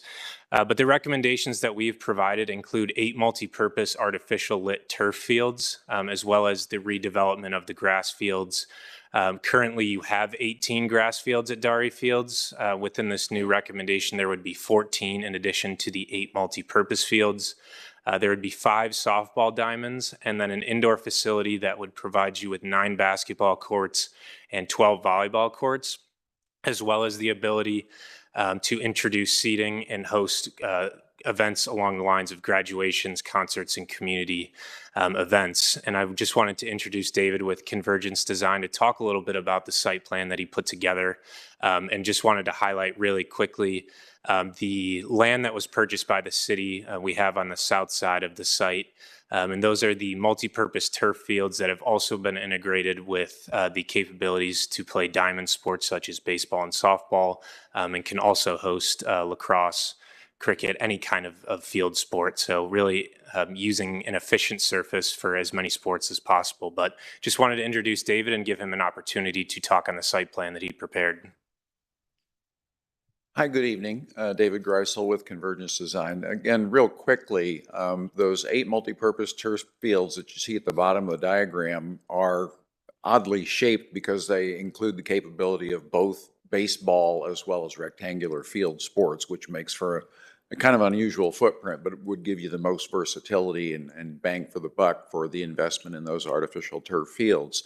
One of the great things about your site is that with the addition of the 94 acres that you purchased, it's possible to phase this in such a way that you don't have to take any of your current fields offline in order to build the new stuff, which is great because that means you're not out of business for any particular period of time. You can construct the new fields, keep the old fields in business, and then when the new fields are in play, you can go back and renovate the soccer fields to get, we think, better quality, better drainage, better quality of play for those fields. And then you'll notice in the center of the facility, we're showing that kind of multicolored shape as an indoor facility. That would be the 9-court, 9 basketball court indoor sports facility, kind of as the centerpiece of the development, sort of the first thing you see when you come in the main drive. So it would be a very striking presence there. And again, because of the advantage of the additional land you've acquired, we've shown the potential for future development along Cosgray Road, the potential for hotels, restaurants, or other commercial type development to take place within the perimeter of the site in such a way that, and that can be done a variety of ways, long-term lease or however you'd like to do it. But it gives the potential for some of that development that hasn't yet happened out there to begin to happen. So that's just a quick overview of the site plan, and I'll be around if you have questions. Thank you, David. And then we also just wanted to provide some quick examples just to help visually with some other complexes across the country, including Cedar Point, which is in Sandusky, Ohio. It might be a little bit difficult to see, but how they've integrated the ability to use a space for sports such as soccer and lacrosse, but also baseball as well. So certainly some creative designs across the country that we've seen. And then when it comes to the indoor facility recommendations, kind of a close-up of what David was talking about the recommended layout for the facility. And just really quickly wanted to give him the opportunity to speak on a past project that he's worked on that has been developed that was along the lines of a similar recommendation.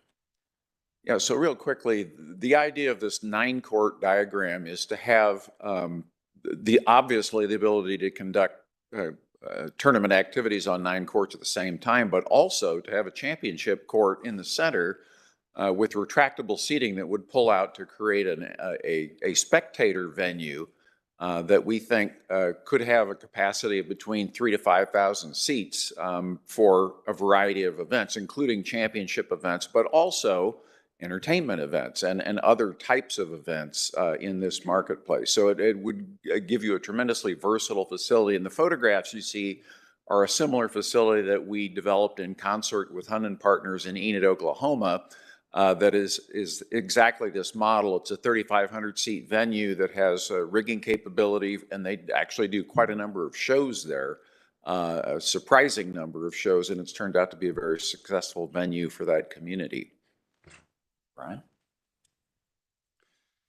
Thank you, David. And then when we were working with Visit Dublin, they provided us a list of tournaments that have been lost or have been relocated in the 2023 calendar year. And just wanted to give you guys a snapshot of lost business, primarily due to the lack of field availability, as well as the deteriorating field conditions that have existed at Dari Fields over the past couple of years.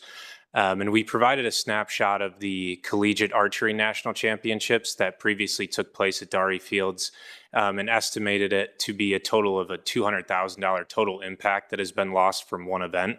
So just wanted to provide a quick snapshot of that. And as far as the economic and demographic background goes for Dublin, we wanted to just bring to attention a study that was done for the school district that shows increased enrollment over time as Dublin continues to grow between the high school and middle school. And why that's relevant for our study is that a lot of the club organizations and DYA are relying on the spaces within these schools to be able to host their practices and games. And as the schools continue to grow, their athletics programs will continue to grow as well, leading to less available court time and space for these local organizations and DYA, which are already heavily restricted to the point where their older divisions aren't even allowed to practice. They're only allowed to play games. So certainly DYA feels that they have been restricted, as well as the club organizations that have lost a lot of players to surrounding cities, as well as other organizations within the Columbus area. Another quick snapshot of just the DYA organization as a whole in 2019 had about 3,175 participants, but in 2022 saw a drastic increase to 4,281 with an average growth of about 11.4% across all of their athletics programs with no new developments, really emphasizing that restriction on space. As well as the tournaments that they organize have fallen off heavily in terms of participation due to organizers choosing different facilities that are not located within Dublin. We profiled about 20 facilities that are in the local market, but the one that we wanted to bring to attention is located in just outside of downtown Columbus and is owned and operated by Columbus Parks and Rec. What we wanted to share is the chart on the left with the map shows the visitation of Dari Fields in 2021. It heavily skews towards visitors within the state of Ohio. About 19% of total visitation comes from beyond 75 miles, whereas you see at Berliner Park in the map on the right, much heavier concentration of visitation from out-of-state visitors from Chicago, Indianapolis, Detroit, Charleston, West Virginia, Pittsburgh, list goes on, and their visitation is about 47% of visitors beyond 75 miles, which forces that heads and beds, doesn't give them the option to drive home at night between tournament days, really making it a successful destination for sports tourism. And we interviewed them, and they said a major part of their success is that they've developed these turf and lit fields, which not only extends and gives them the ability to play from 8 a.m. until midnight during tournaments, but also increases their shoulder seasons and allows them to host an average about 65 events per year, which really has extended their season and allowed them to become a very successful place. But total overall implications, very weak supply within the local market and a lot of pent-up demand that has seen a lot of players leave the market, a lot of families leave the Columbus area for competitive destinations. And multiple organizations that we interviewed said that with their frustrations of lack of availability, they've developed their own spaces, whether it be old industrial spots that they've developed courts in or private turf facilities. Certainly organizations have been restricted in growth, and they feel that a new facility would definitely go a long way in benefiting them. We also took a look at the regional competitive set, a very strong allocation in Cincinnati, a facility in Dayton, as well as Sandusky, and then outside with the neighboring states. And there certainly is a strong supply within the Midwest, but tournament operators across all sports communicated that not only Columbus, but Dublin is an optimal location for a new facility that they would love the opportunity to route their tournaments through. And visitation data, as I mentioned, shows a lot of people leaving the Columbus area for competitive markets. And Dublin certainly has the ability to recapture that demand and take demand from these other regional destinations.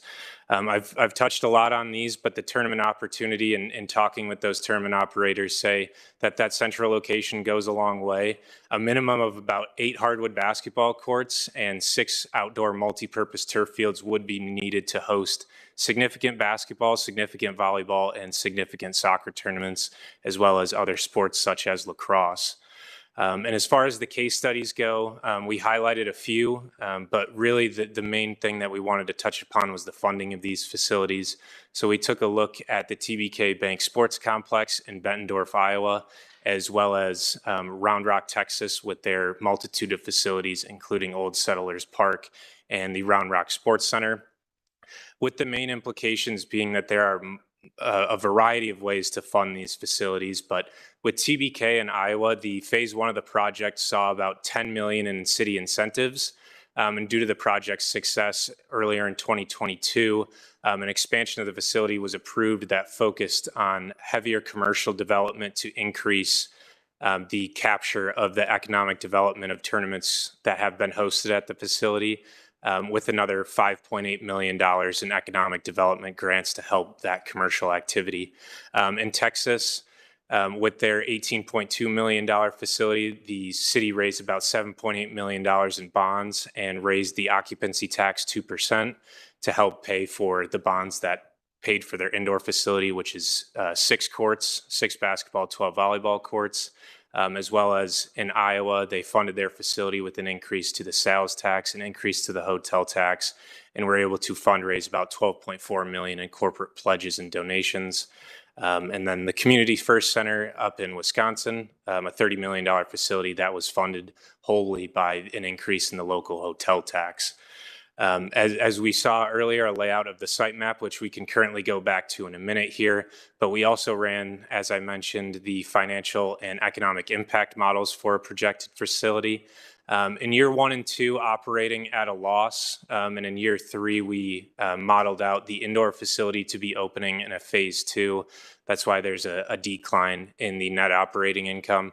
But by year 6 and 7, as the facility reaches stabilization with tournament activity that we usually budget about 5 years for, the facility turning a slight profit.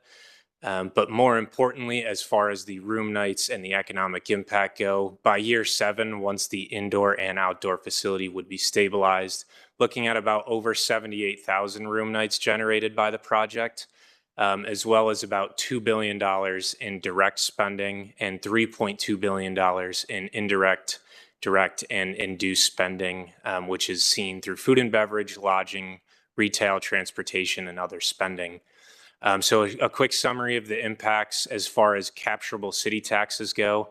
About $27.9 million in income taxes generated by the project, as well as $12.7 million generated from the 6% hotel tax within the city.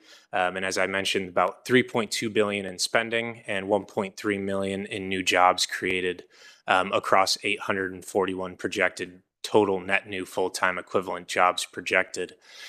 We've provided estimates of the cost of a facility and separated by that phase 1 and phase 2, phase 1 pertaining to the outdoor facilities and phase 2 focusing on that indoor aspect.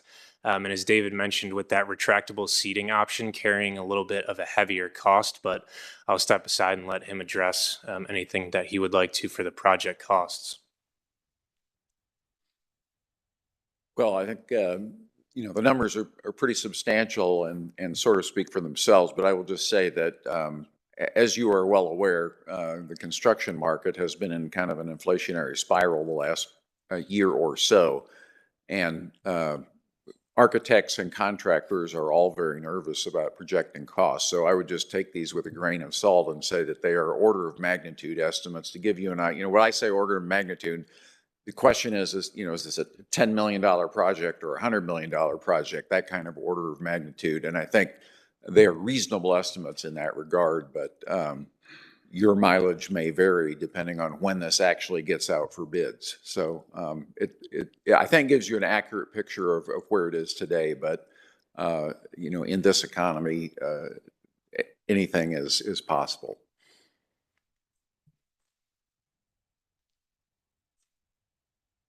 With that, we'll open it up for questions. All right, well, thank you for that presentation. It's a lengthy study. It's going to take a lot of looking at. It has a lot of information here, and we appreciate that. We have public comment this evening, Lindsay, on any of this. Okay. Council, questions?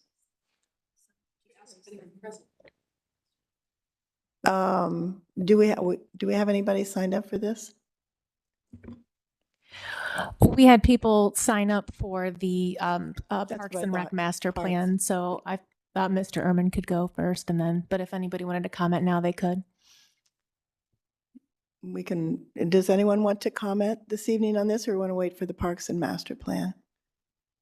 Do we have someone who would like to? Okay, please come to the podium. Just give us your name and address. Thank you.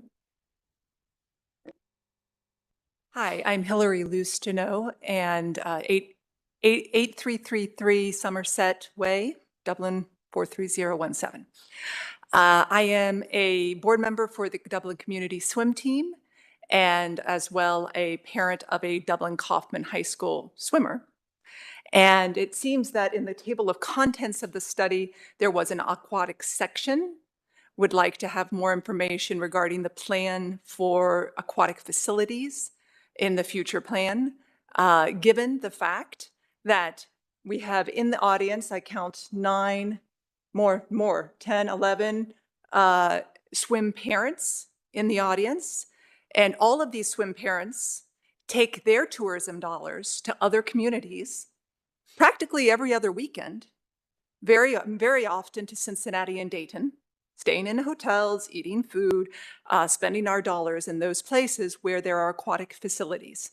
In the summer, these swim parents spend, 5:45 a.m. must have our swimmers in Marysville at a 50-meter pool because there is no 50-meter pool in Dublin, Ohio.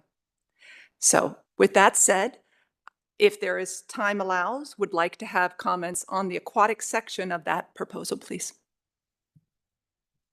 Thank you. Thank you.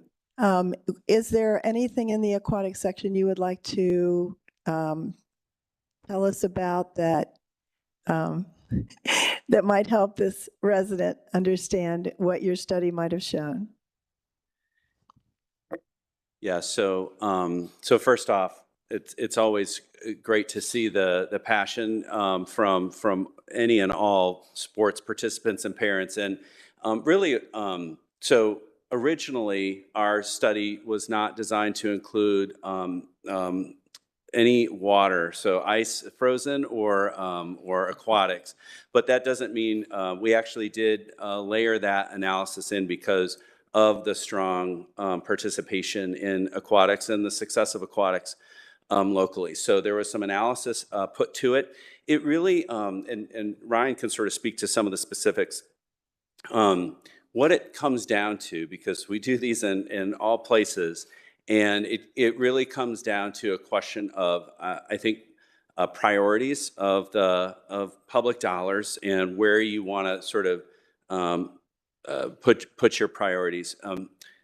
These kinds of fields and courts are very multi-purpose, and so there are many different kinds of sports that can be held and tournaments that can be held on them. And so we're sort of making recommendations for three very large types of things. So indoor courts, and then 2 types of outdoor fields that can handle, maybe a dozen or so types of sports. When you get into ice or aquatics, we've recently done a huge ice study down in Middletown, Ohio, that's more specific, and aquatics also is more specific. So it has much more specified uses, and typically, especially with aquatics, the operational expenses are quite substantial. And so in the parlance of city finances, cost recovery is very minimal. Here we believe that these courts and fields will have the ability to break even or better, and so they will not have quite as much of a long-term financial cost or investment to the city, whereas aquatics typically have more of a long-term support that's required from our operations. That doesn't mean they're not important. I'm from Hamilton County, where Grand Park is. I'm from a high school that's won the state championship 26 years in a row.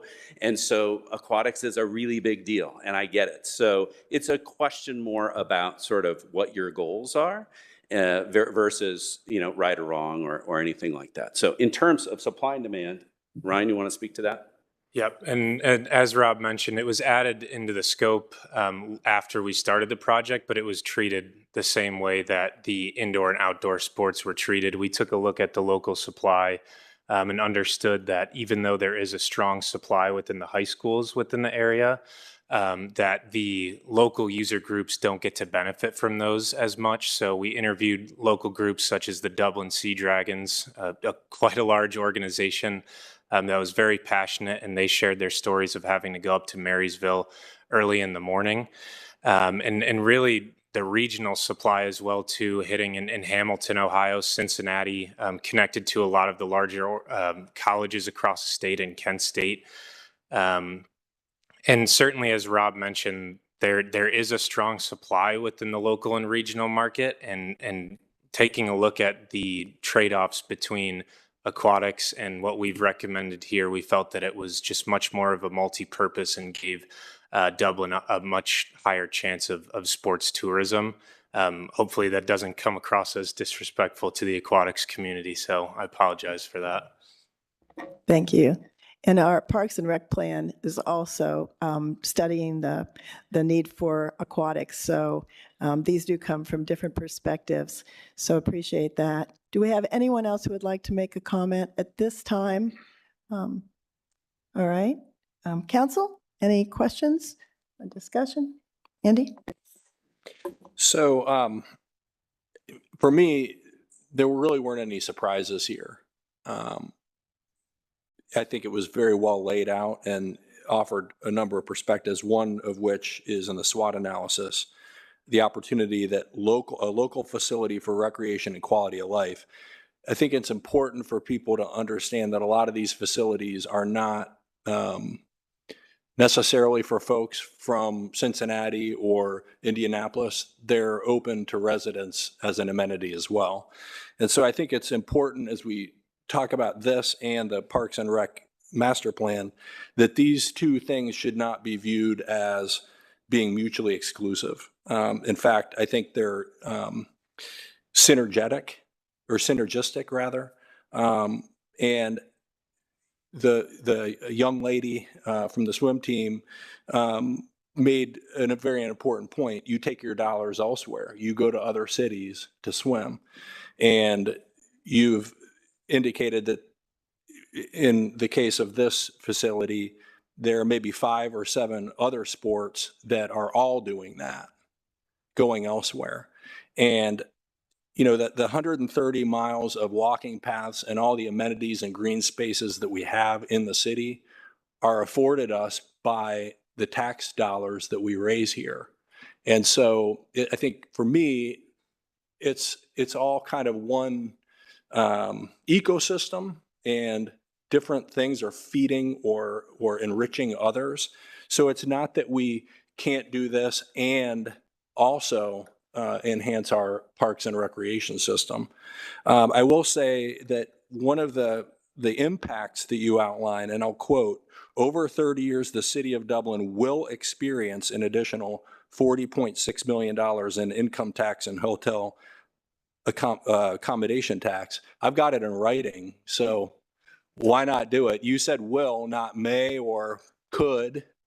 So let's go. Any other comments here? So in your opinion, what are there opportunities potentially for sponsorships or public-private partnerships to help offset some of the costs of this? Because these are big numbers. Absolutely. So as you saw, while there is a small amount of operational profit over time, it doesn't support the upfront capital development costs. And so you have to, most of the time, these are publicly funded facilities, often with hotel taxes, but also others. So Grand Park in Westfield, which we worked on, and I'm sure many of you have been there, and to some of these other competitors. But Grand Park did a 1 mile by 2 mile TIF district. So they all sort of take different approaches, and Ryan outlined some of those. But the question is, well, what about the private sector? So you have naming rights, you have pouring rights, you have signage and sponsorship indoors and outdoors, electronic signage and just a fixed signage.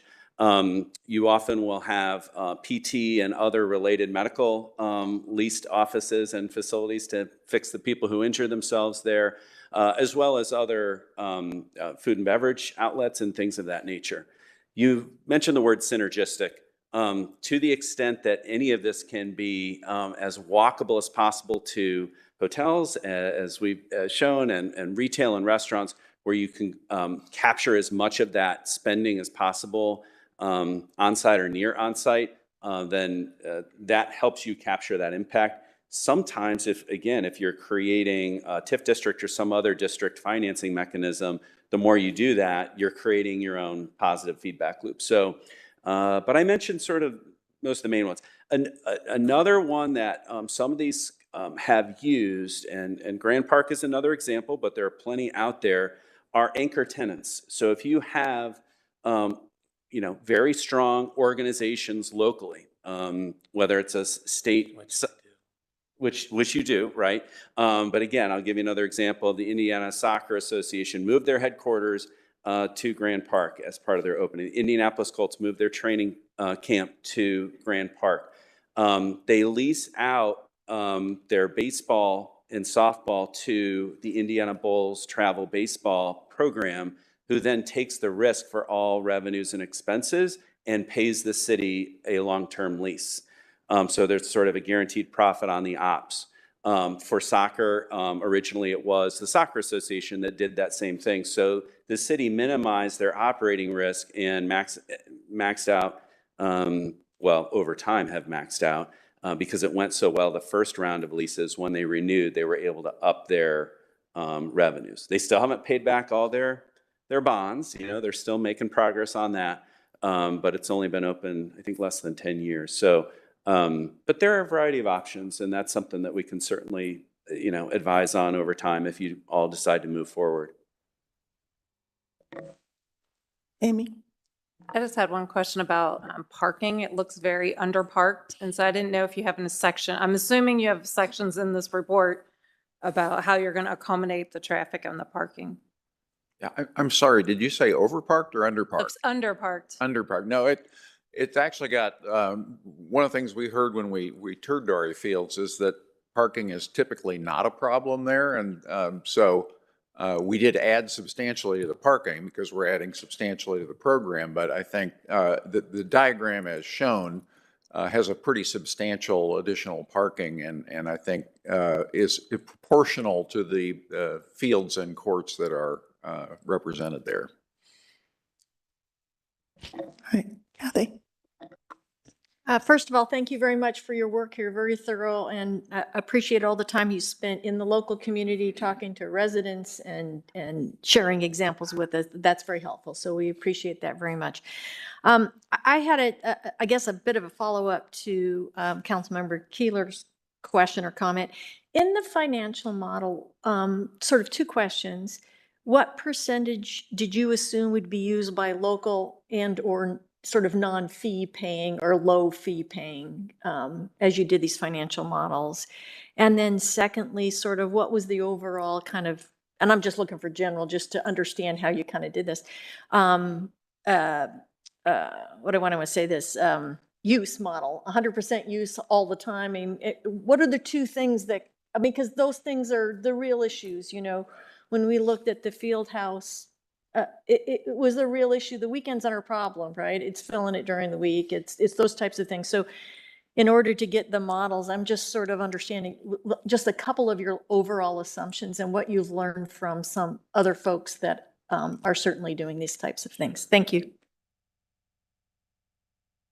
Some high level, and then Ryan may be able to color it up a little bit more. But the healthiest complexes are those that are utilized heavily during the week for local use. So practices, scrimmages, even local tournaments, that kind of a thing, Monday through Friday afternoon type of thing. And then usually Friday night through Sunday, that's more of the outside, you know, out of town tournament type of thing. But of course, you're keeping locals here too for that. So we have a pretty, and you know, we've tested the market. So we understand, is this thing going to be open from, you know, early morning hours until like midnight?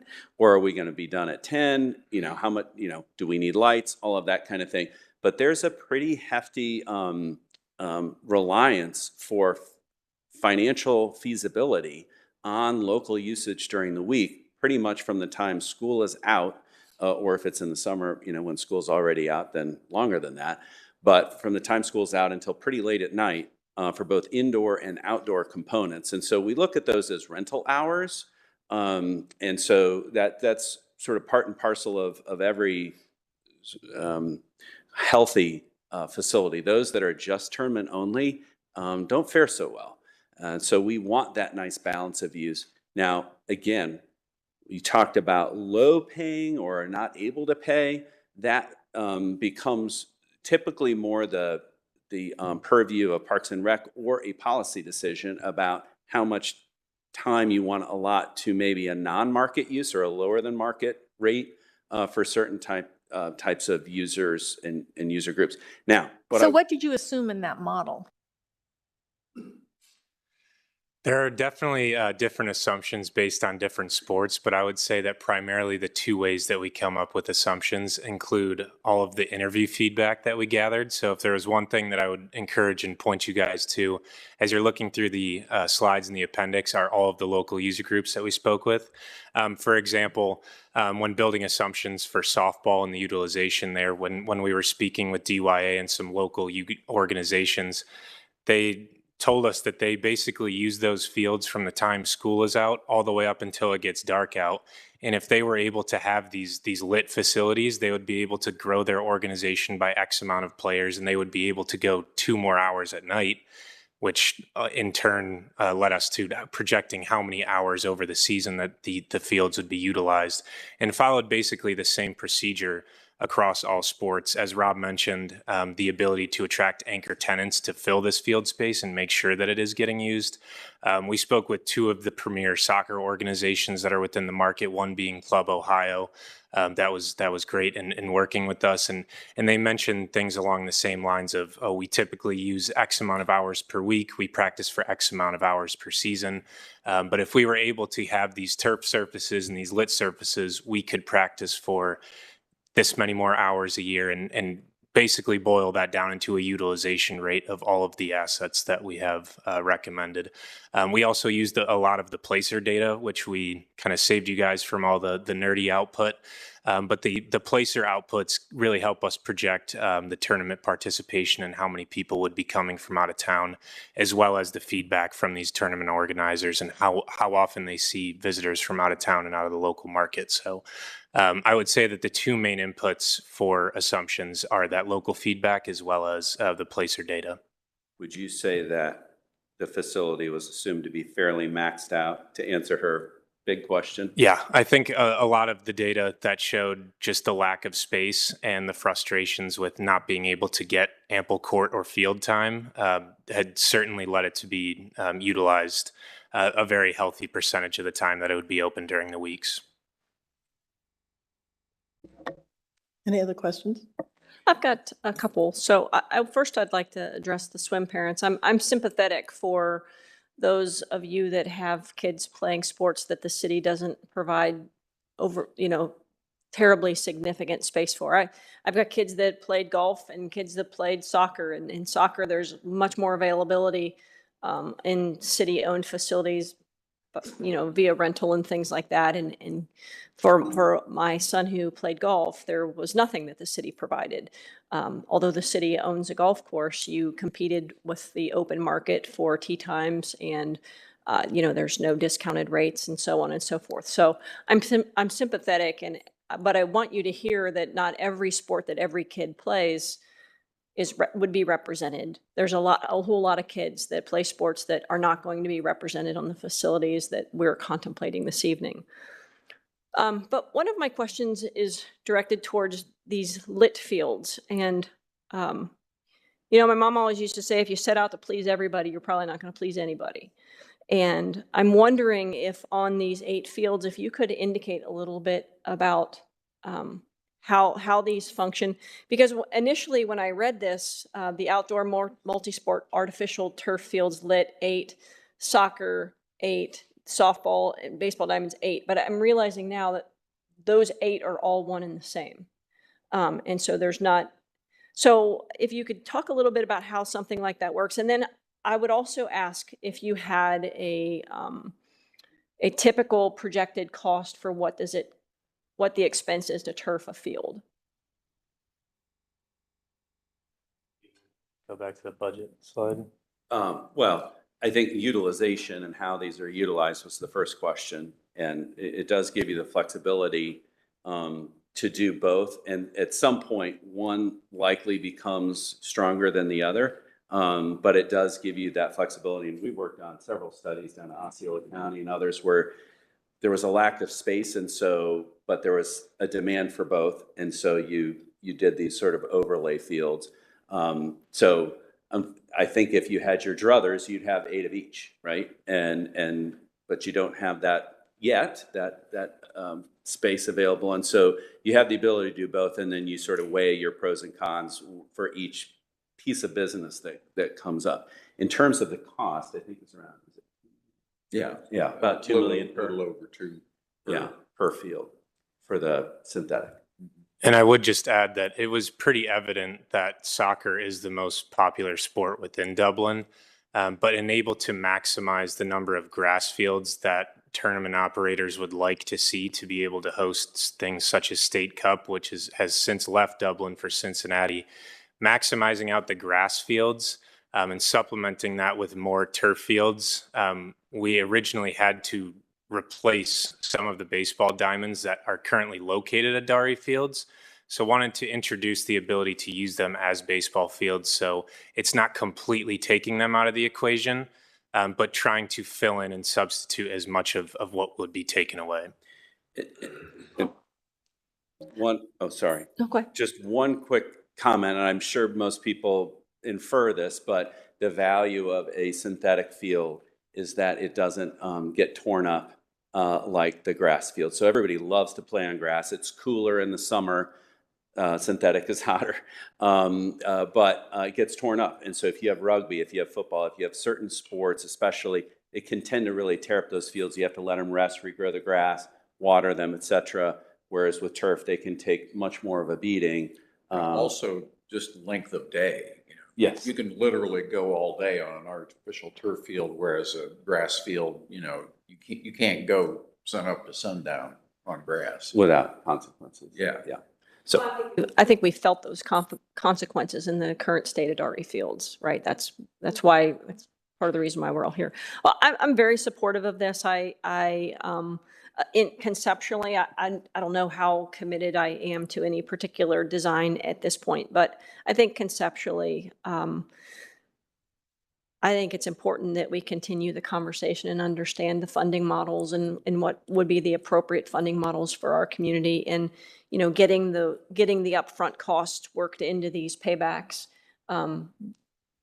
Depending on what the funding model was, certainly if it was a bond sale or something like that, those would need to be in the pro forma versus if it was going to be bed tax money. That's a different conversation. So I find it compelling. Having been, my kids will be long out of any program before this would be constructed, but I share your sympathies in traveling. I'm headed Friday to Jacksonville, Florida for a golf tournament. So, I get it. There's a lot of money to be made in this market. And it's certainly, I think if we collectively were decide that we wanted to participate in this market, we're going to have to do something. Yeah, Chris, I agree with you. I think I'd also like to say that, one of the things that keeps some kids out of doing sports are the kids' parents who can't necessarily afford to travel, right? And so some kids' parents can't afford to go to Jacksonville or can't afford to go to even, Sandusky. And I've been to the one in Sandusky, and it's an interesting facility. I don't love some of the aesthetics of it. I think we can do a far better job here because we just can. But I think it also helps to provide the ability for some kids who can't do those sports right now to be able to do them. And I think that is definitely something that to me is very interesting. I think we need to have some long conversations with Matt Stifler. Hi. About dollars and how we might potentially fund this. But I'm very interested in continuing that conversation, as well as for some of the reasons that you stated too. And that's where I sit. may just one sort of catalytic comment I might make is that in the phase 2 with the indoor facility, the project we worked on in Enid, Oklahoma, population 50,000, sort of an hour and a half from anywhere else in the state or the region, built essentially this convertible venue that we recommended that can seat 35 to 4,000 people in individual leather chairback seats, can convert to 30,000 square foot open space. You can get all those courts in there. You can also do conventions and conferences, but you can also do Reba McEntire, which they've done. They've done a lot of concerts there, and so it's a way to, I think, help quality of life and place.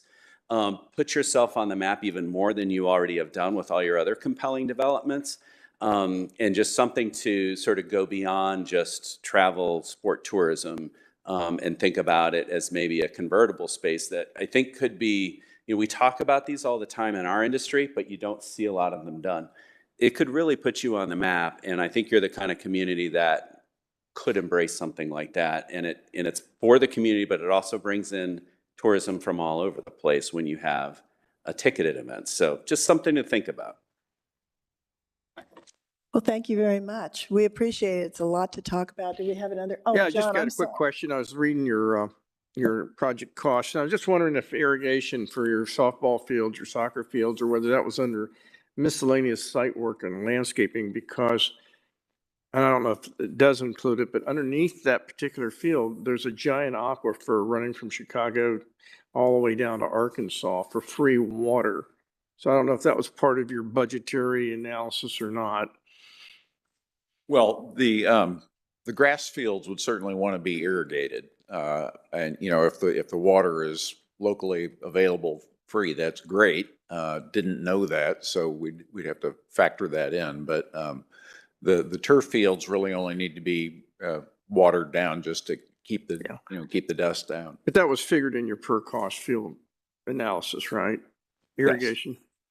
There's an existing well on site located Yeah. just to the north of this left-hand side that is utilized for water at present. So I would imagine that would be reutilized. Because this project would require a huge amount of water to keep it functional. Thank you. All right. Thank you. Any other comments? No? All right. We really appreciate the presentation. Thank you very much. Thanks, Scott. All right. Next on our agenda is our Director of Parks and Recreation, Matt Ehrman, to talk to us about the Parks and Recreation Master Plan update. So. Thank you, Mayor. Good evening, members of council.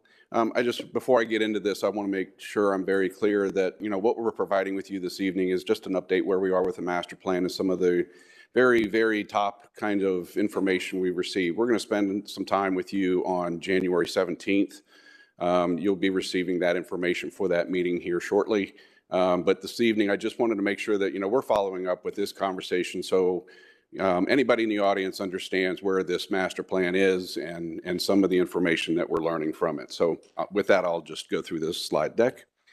Just to give you a background information on where we've been with the project, you'll recall we launched the project back in March of this year with the understanding that we would finish it or at least bring it to you by January. We're still on that mark, so we're pleased with that. The second phase of this was the discovery phase, quite a bit of public input and community outreach, including public forum that we held earlier this year, the one-on-one meetings with community leaders and stakeholders, Community Services Advisory Commission, Public Services Committee, dedicated website to obtain community feedback. We had a community-wide online survey and the random sample statistically valid survey that was conducted.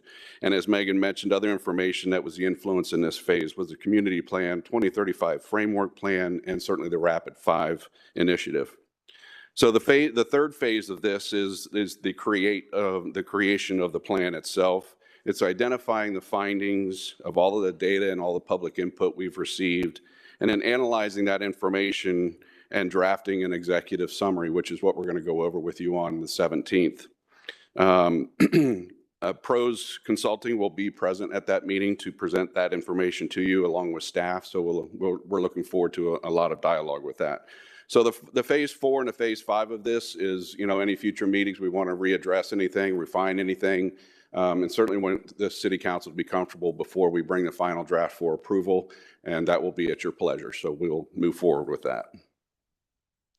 Just to give you an idea of some of the projects that have been completed, I mentioned the statistically valid survey, the stakeholder inputs. We've studied and learned of the demographics and trends throughout the community.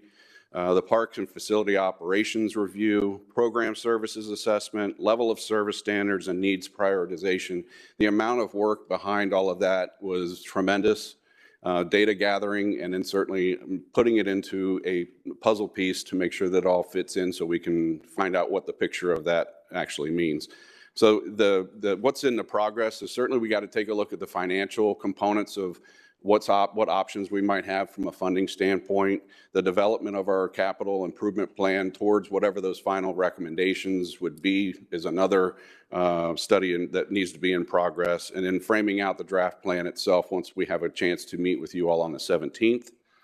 And then next steps will be to refine those assessments, develop an action plan, and draft the report, final presentation to City Council, and then approval to be determined on what date.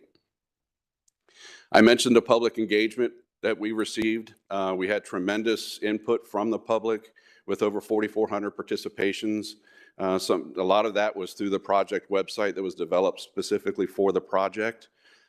We certainly had some public meetings, or the public forum meeting earlier in the year, where we had 55 participants show.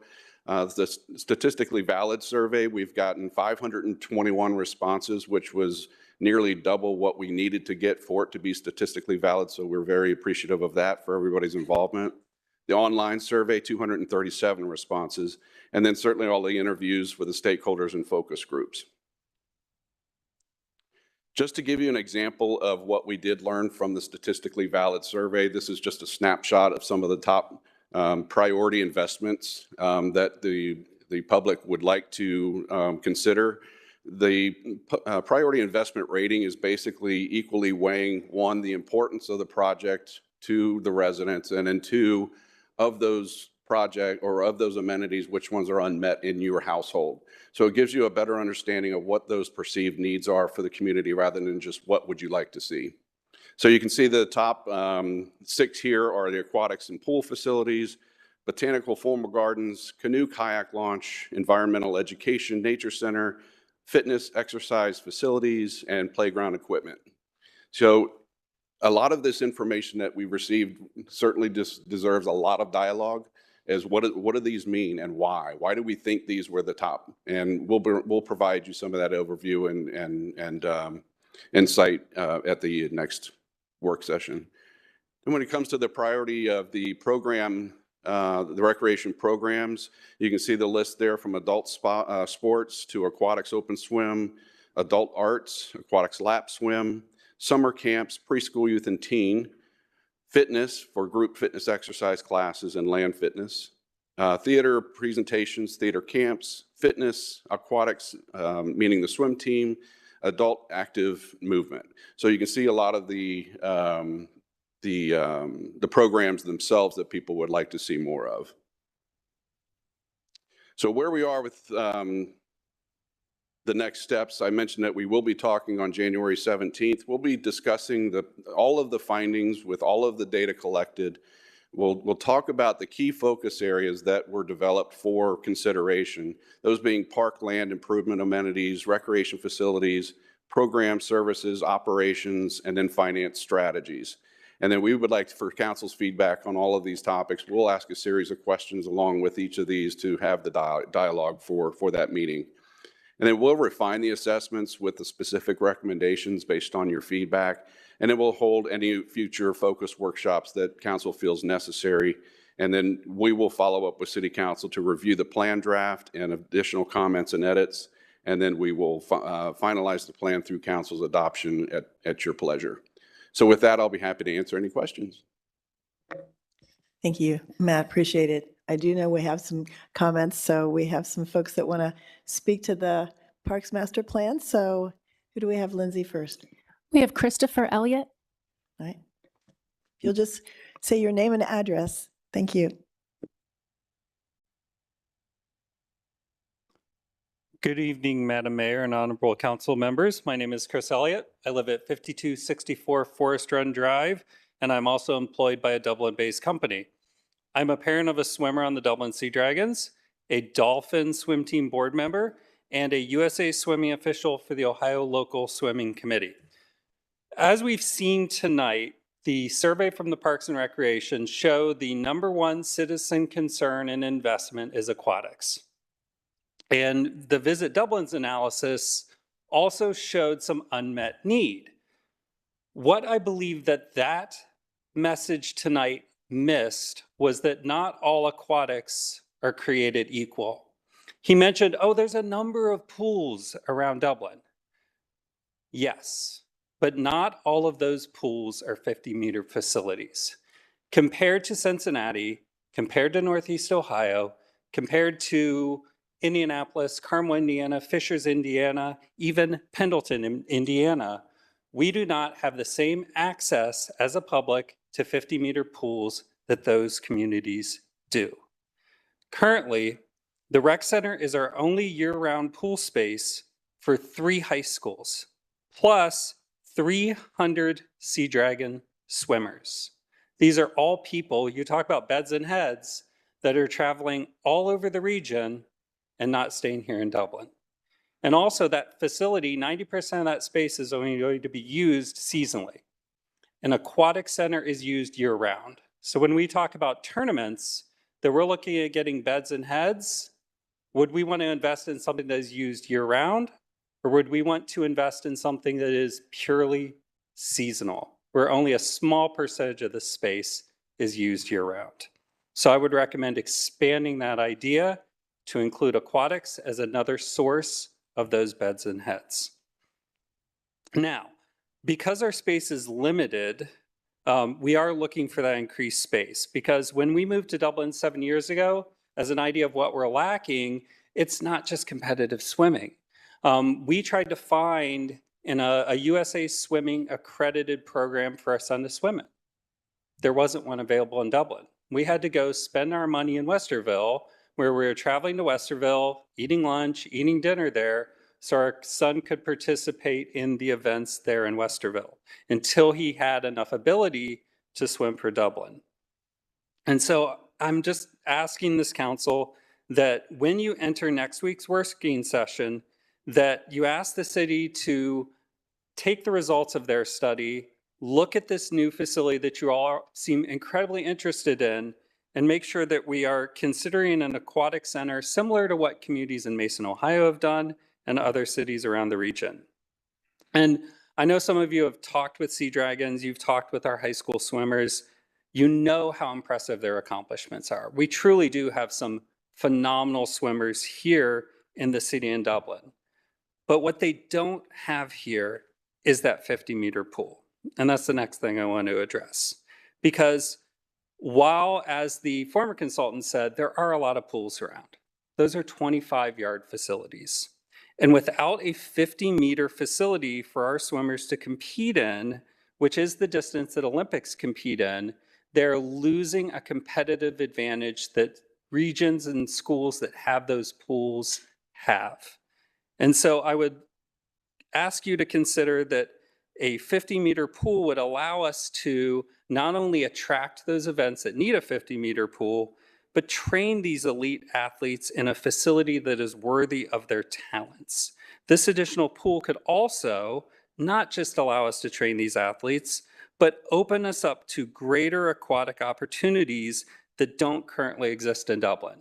I know we've talked about swimming a lot tonight and the pros and cons of that, but there's also a number of other uses for a pool outside of just swimming. For example, we have many seniors that are looking for low impact activities in the pools, and they don't have enough space to do those currently today. We don't have a significant diving program here in Dublin, which a new facility would allow us to have. We also could offer scuba diving lessons, which you may or may not be aware, we've lost a lot of ability to do that in this area as Aquatic Adventures in Hilliard has closed. So there's a number of different activities outside of swimming that can contribute to the health and wellness. And as we saw, 3 of the top 10 potential investments from the survey were aquatic based.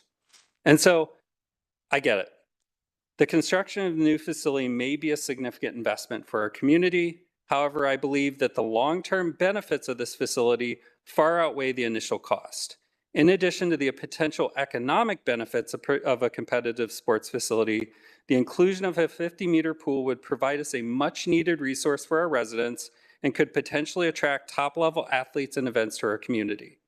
In summary, having a 50-meter venue will allow us to have competitions that attract 800 to 1,200 swimmers year-round, bringing in over $500,000 of economic activity for each one of these events, beds and heads, restaurant, food and beverage, and shopping. It gives us that year-round training to enhance achievement outcomes for not only Dublin High School students, but all of our recreational swimmers. It allows us to recruit and expand the high schools and Sea Dragon clubs by over 100 additional members. It allows us to train all athletes in one location, which we can't do today, strengthening team culture. And it also allows us to develop long-term coaching excellence and growth opportunities for Dublin aquatic staff involved in the swimming program. It also allows us to grow parent participation in USA Swimming. And I really do understand that it will be significant, but I believe the long-term benefits outweigh the initial cost. I urge this council to include the construction of a 50-meter pool in any plans for our parks and recreation services. This benefits our residents, both in terms of recreation and economic opportunities. It would be, I think, immeasurable to our community, and I thank you for your time this evening. Thank you. Lindsay, we have another. Joseph Geske.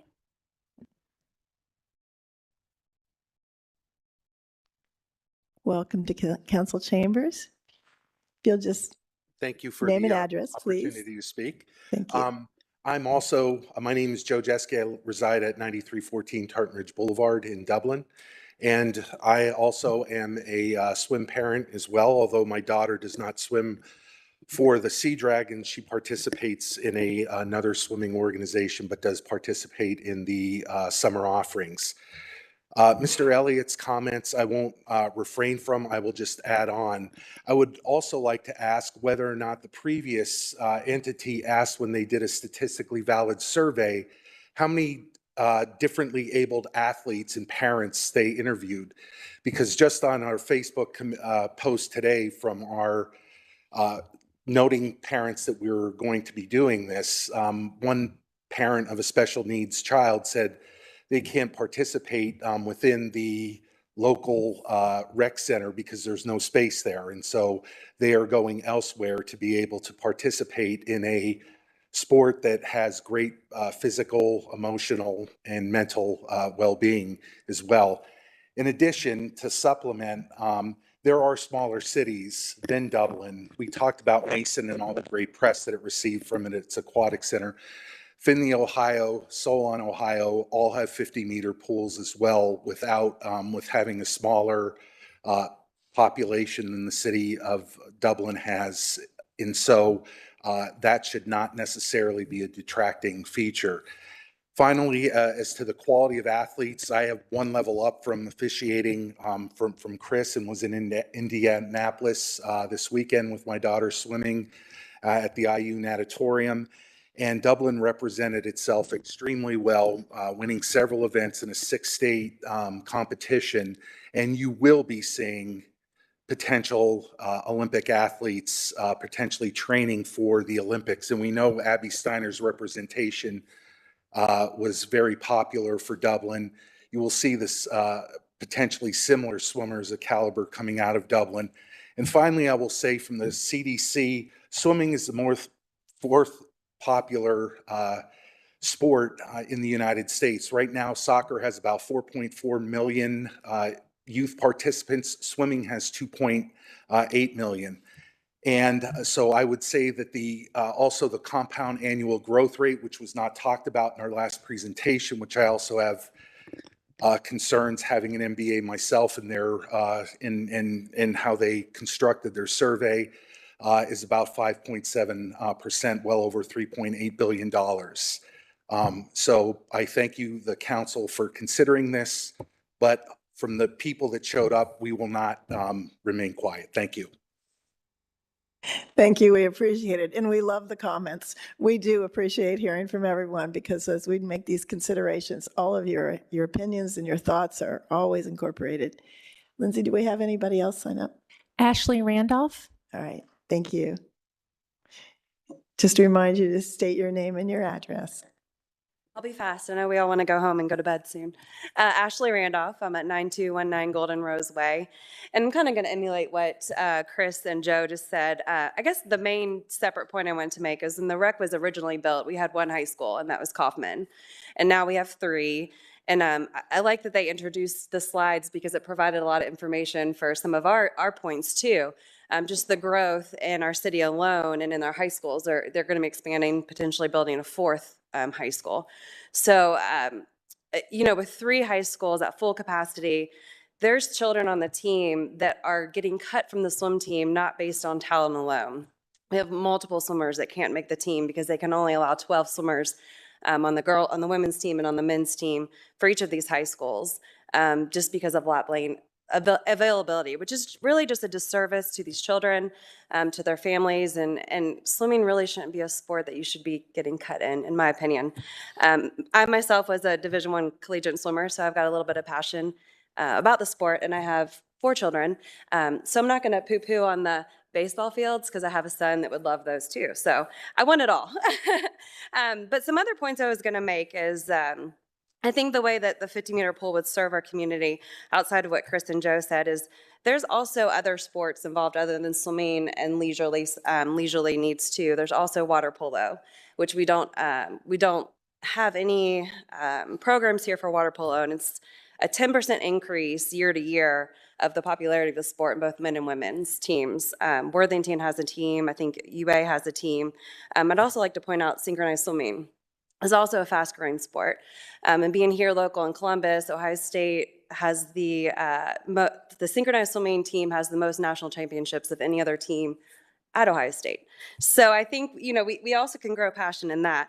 But not only is it just those sports, I would also say it goes outside of the sports. It goes into the water aerobics. It goes into serving the community as Special Olympics. I know we mentioned our current aquatic needs don't serve those children that have special needs. But could this new facility be a place where we could also serve the community in a Special Olympic capacity? And that would be a really neat thing to do. And then also a way to serve the community in a rehabilitation standpoint. We don't really have a pool that is a facility that can rehab other athletes that can't run. There's lots of baseball players, football players that are doing rehabs on their knees at pool facilities, and we don't currently have anything available for these athletes, whether they be high school, leisurely athletes, or even collegiate athletes that could that get injured on those brand new fields could then come back and rehab their ACL or MCL tear in the pool. So I guess that would just be my 2 cents. In this is that I think we've outgrown our space, and to kind of reiterate what was said negatively before, but if you build it, they will come. And I think this is one of the infrastructures that we can really increase and serve not only our athletic community, but also our just general population. I think a pool is never a bad investment in the long run. So thank you. Thank you, Mrs. Randolph. Any other speakers? Ms. Lustino, did you have further comments? That's all I had. No other further comments and nothing online? All right, thank you. Council, any questions for Matt? I'd just like to thank you for your passion, and I think it's worth a serious look. I was looking at a document, I'm not sure where it came from, where someone illustrated the costs of constructing these facilities. I think obviously with construction costs, what they are today, those costs are probably outdated, but I think it's worth a look. And my son he plays tennis. It's a lifelong sport. You see 70-year-olds playing tennis. You see 70-year-olds in the pool. You don't see 70-year-olds playing soccer. At least I don't. I would just like to add a little bit of clarity. So we've had both of these subjects on the agenda tonight, but they're really 2 very separate subjects. So what the CVB has brought forward is kind of an economic development tool that would have additional uses for athletics for the community. And then this study that we're doing about the facility, our overall facility needs, is an entirely different study, but they've kind of been commingled because they both happen to be presented tonight, which maybe isn't ideal, but it is what it is. I think that I would agree with Andy that it is certainly worth a discussion to talk about a pool. I don't know that the right location for the pool would be at Dory Fields.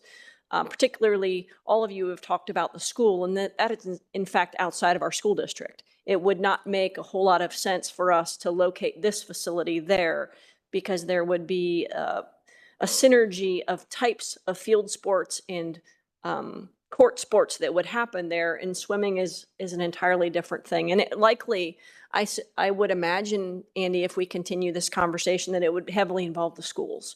And that study did not involve the schools. That is a separate entity. So if we were to move forward, in my mind, it would be in partnership with the schools so that it would be team facilities for them as well. So I guess I'd like to try to put a wedge between these two things because they really are two very different subjects that we happen to be talking about on the same night. So because we weren't putting swimming in the Dari Fields conversation, I don't think means that none of us are interested in swimming. It means that we're not necessarily interested in commingling swimming with the events that were happening there. So I just wanted to provide a moment of clarity for that. So thanks for allowing me to do so. I just had one quick addition on the importance of working with the schools, because as a reminder, the schools are a totally separate entity that's twice as large geographically than the city of Dublin. So it's a much larger group of people. And I know when we have our work session, we did our surveys for the Parks and Master Plan. It included city residents, and then we had a component that went outside the city. That was school district. Is that correct? The statistically valid survey only included Dublin residents. Just Dublin residents. Yes, but the online survey was available to anyone. But they did have to provide their address, so we understood where they were coming came from. So I think it's important to realize that there are different groups too of who got surveyed. So any discussion about a pool would be intertwined significantly with the schools. Yeah, I would agree with both of what you said. And, you know, fortunately, this government body has a really great relationship with our school's government body because they're a separate government body completely. And we have a mechanism by which we meet with the superintendent and a couple of board members 6 times a year. Happy to talk with them about this, and I'm happy to follow up with them on your behalf and let them know we're interested in having the conversation, because I think it has to include the schools. You know, so I agree with what you're saying, and I want them to know as our public that we actually already have a mechanism for communication with our schools, and we're happy to leverage that. I'm just going to expand on something that my fellow council members have said, and I've said this before. I don't know that a lot of people know that when they pay $10,000 in property tax, 60% or $6,000 goes to the schools. $200 goes to the city of Dublin. 2% of that, 2% of that property tax amount goes to the city of Dublin. So that doesn't even pay for trash or the chipper service. So that's why we have so many companies around Dublin that subsidize our amenities like the rec center. And I would say when you compare the rec center with a sports complex, we're showing the sports complex is profitable at some point in time. They said $40-some million at some point in time. Well, the rec center will never be profitable. It's 50% subsidized by the city of Dublin taxpayer dollars. So when you look at the Upper Arlington facility, the natatorium that they have, that was funded by a school levy. So I think it's something that we need in the city of Dublin. What you're asking for is something that we need, but we need to work with the schools to make it happen. Right. One of the beautiful things of the Parks Master Plan is identifying what the true needs of the residents of Dublin are. And as our council member Keeler said, this particular need, which is obviously one that's longed for and I believe much needed as well, is one that is going to have to be in cooperation with others. But the beauty of this is, and the ability for you to come forward and to survey and see the demand for it, is that it's at the top of our minds when it comes to where the Parks Master Plan is going and what the needs are in the future planning of capital improvement projects like a new 50-meter pool. So know that we hear you and we appreciate you coming. We will be talking a lot at our work session about this, and certainly information is very transparent, and you certainly have every ability to keep track of the conversations, and certainly ask any questions of staff that you need. So we appreciate you coming. And Matt, we appreciate the information that you've given us tonight. So if there aren't any other questions or discussions, we'll move on to, and thank you again, all of you, for coming. We'll move on to the next part of the agenda, which is staff comments. Good evening, members of council, and Happy New Year. I hope council and all the residents had a great holiday season. We're off to a busy start to the new year, and we have a big year ahead of us in 2023. We have quite a few initiatives, including the update of the community plan that's going to be involving a lot of community engagement and other initiatives in further of advancing council's goals and vision. It's been several weeks since your last meeting, so I do have a few items to share. I'd like to first begin by congratulating the Transportation and Mobility Division on receiving the Silver Level Bicycle Friendly Community Award from the League of American Bicyclists, honoring the city's efforts to build better places for people to bike. Dublin was one of only 5 cities around the country to receive an upgrade from bronze to silver status in the fall of 2022 application round. And this makes Dublin the first and only community in Ohio to achieve this rank. So that's a big deal. The Silver Level Award recognizes Dublin's commitment to improving bicycling conditions through investments in bike education programs, regular bike events that promote and encourage people to choose biking, pro-bike policies, and bike infrastructure. So it takes all of that into account. This achievement was a collaborative effort from many organizations and community partners, including assistance from the Dublin City Schools, as well as the Chamber of Commerce, who helped with surveying. In addition to our community partners, key staff supporting the effort were Jeannie Willis, J.M. Rayburn, Tina Waskowitz, Jenny Roush, Ash Babbitt, and Sean Koretsky. They all worked together on, I believe it was like a 90-page application. So it took a lot of work, but we're very proud of the results. And I'd also like to recognize and thank City Council for your support in constructing all the bike facilities and the critical infrastructure, and also supporting initiatives such as KOGO, the employee e-bike share, and mobility hubs. Pumpkin composting wrapped up in early December, and we have the final tally of over 67,000 pumpkins were diverted from the landfill. And that is an increase of 15,000 pounds from the previous year. The pumpkins were taken to a farm in Delaware, and they will be used for compost. And we look forward to continuing to grow the pumpkin composting program this coming year. It's a huge success. Last June, Council passed Ordinance 2222, which appropriated funding from the city's general fund from funds made available by the receipt of American Rescue Plan funding, or ARPA funding. The appropriations and the corresponding memorandums of understanding, or MOUs, for all of the external organizations that were to receive appropriations included in that ordinance, including the Dublin Arts Council, Visit Dublin, Ohio, the Dublin Food Pantry, Dublin Bridges, and the Dublin Community Foundation, Centero, and the Dublin Chamber of Commerce. All of those MOUs have been executed and the payments made by the end of the year. The Department of Finance will continue monitoring and administering those grants as required by the ordinance and under the terms of the respective MOUs. Solar panels.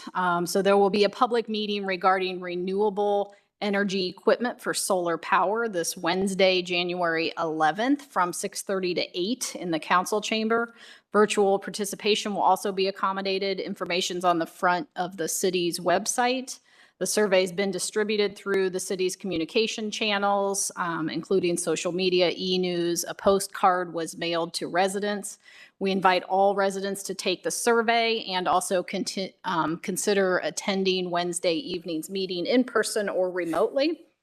Input from that survey, as well as the meeting this week, will be shared with council during the January 17th work session, and that will help facilitate that conversation. On Monday, January 16th, the city will be hosting the kickoff of the MLK Civic Service Series, and that's in honor of Dr. Martin Luther King's legacy of service to others. The first of 4 civic days of service will be on Monday, January 16th, in partnership with Centero, and that'll be focusing on mental health and isolation. Volunteers will gather for an impact discussion on the effects of social isolation, and then make caring cards and placemats for people living in assisted living and skilled nursing facilities and deliver them to all Dublin area facilities. Other impact discussions and projects set for the rest of the year focus on Dublin, historic Dublin in April, nonprofit outreach in September, and home safety in November. More information can be found on our website. And this concept was suggested by the CIAC, or Community Inclusion Advisory Committee. In early March, you'll be seeing a few more students on a regular basis at council meetings. Outreach and Engagement will be hosting 12 local students from the community for discussions on local government. Students will arrive 30 minutes prior to a council meeting, stay for 1 hour, and then have a discussion 30 minutes after the council meeting or after the observation for 1 hour. And that'll be a learning and exposure to our form of government, government careers, and more. They will also be asked to attend other public meetings such as P&Z and BZA, and a detailed memo explaining the program will be provided later this month. But we wanted to give you a heads up in case you hear about it before then. Finally, we will be sending survey notification letters to residents in the vicinity of 3 engineering projects, including the South High Street Utility Burial Project, the Riverside Drive Utility and Shared Use Path Extension Area 3 project, and that's between Hard Road and Summit View Road, and the Waterways Maintenance Program. So we wanted to make council aware these notification letters were being sent out, as well as make the residents aware that they will begin seeing survey field work in the areas over the next couple weeks.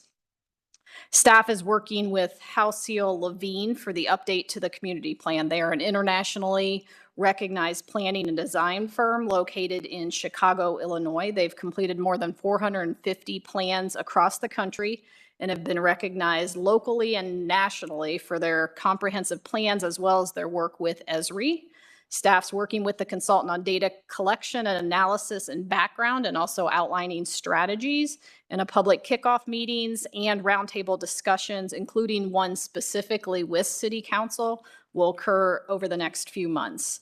We will continue to update City Council as these efforts continue to move forward. And lastly, I would like to thank all the staff who worked over the holidays and on the holidays, including Christmas Eve and Christmas Day, to keep the community safe and clear our roadways. We had a significant and challenging snow event with extremely cold temperatures, which made fighting that storm difficult. And our team, they worked long hours, they spent time away from their families, and they did a fantastic job. We also received quite a bit of positive feedback from residents and words of appreciation from our residents, and we've done what we can to share that positive feedback with the team. And that's all I have. Thank you. Thank you, Megan. I don't believe we have any council reports this evening, since we were on Christmas break, so we can begin with roundtable. So, Christina? Just a couple quick things. Happy New Year to everybody. Happy New Year to our residents. I hope everybody had a safe and good holiday season. Megan, I will reiterate your notion of thanks to our staff who worked over the holiday. As somebody who did have to traverse in that awful weather on the 23rd, I think every moment I turned every corner, there seemed to be another Dublin, snowplow doing its best. And so hats off to them. That was a really difficult storm because of the temperatures as well. So I really appreciate, all of our all of our drivers and all the folks who make it possible for them to drive those snow plows. And I also really loved to see the names and the paintings that the kids did. I love that every year. I hope we get snow every year just so I can see them. That's all I have. Thanks. Thank you. Chris? Yep. Happy New Year. Again, thanks to all the staff. Appreciate that. I wanted to let my fellow council members know that on the January 22nd through the 25th, Morpsey leadership, including myself, will travel to DC to present the Morpsey legislative agenda. You've seen those, the voted on approved legislative agenda for Morpsey for the upcoming year in the newsletter forwards that you get. There are 2 items that we'll be meeting with our U.S. senators and all 5 congressmen that represent the district that Morpsey serves, the 2.5 million people. So there are 2 items of interest, I think, of particular interest to Dublin. They're all interesting, but 2 particularly interesting. One is we'll meet with the Federal Rail Administration regarding rail network, and I think Megan has passed on a lot of that information about where those connections will be made. One that the Chicago to Pittsburgh route is of particular interest to us, but there's also been some others that come along that go to Toledo and other places that would also pass through our borders. So that one, and then also the bridge over 270 and garnering federal dollars to help offset the costs of the construction of that bridge. So there's many items on the legislative agenda. Those are 2 highlights for us. If you have any questions about either of those or the balance of the agenda, please let me know. Happy to share. Thank you. I'll just say Happy New Year to everyone. And yeah, thanks again for all of our staff who worked. And I don't have any updates yet, but my calendar's filling up, so I'm sure we have more next time. I don't know if many of you are aware, but there's a college football national championship being played tonight. That game was already played. This is just the after party. AT&T offered me an endorsement to say touchdown in the middle of the meeting, but I declined. Happy New Year, everybody. Yeah, I just want to say I'm really pleased with the milestone tonight because 40 years ago, Dublin passed the law saying that telephone lines would be underground and there'd be bicycle trails in every new community. And it's exciting finally to see those poles down in Old Dublin. So this is a milestone meeting, and it's really exciting for the citizens. I want to say congratulations to the former members of the Bicycle Task Force. Some of them were 16 years old when this thing was started. Now they're probably 30 to 35 years old. And the goal was hopefully we would win the silver or the gold award. And as the city manager stated, this recognizes Dublin as the premier bicycle city in Ohio, since we're the only people that have ever won this award. And the criteria for winning this award is just unbelievable. If you read it, it's crazy. I mean, everybody's involved in it. So, yay to the staff. I didn't think you could do it. It's brilliant. We actually pulled it off. It only took us 15, 20 years. So congratulations. That's really wonderful. Had the flavored tobacco thing on my mind. I know, I hope Dublin leads out in this ordinance.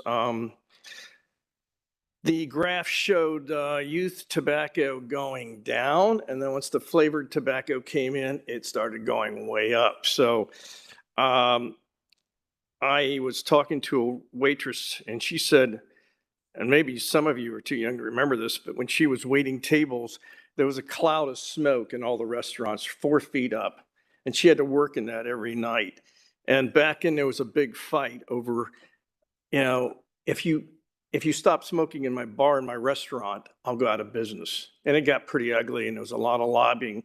I think this particular ordinance is really easy compared to that one. I hope, again, we lead out in this. This shouldn't be that difficult of a decision. We are in charge of the health, safety, and welfare of our people.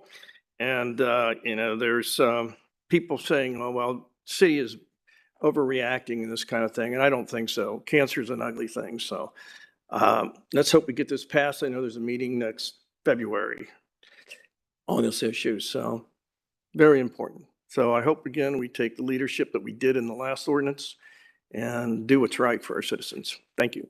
Happy New Year, by the way. And yes, there is a football game.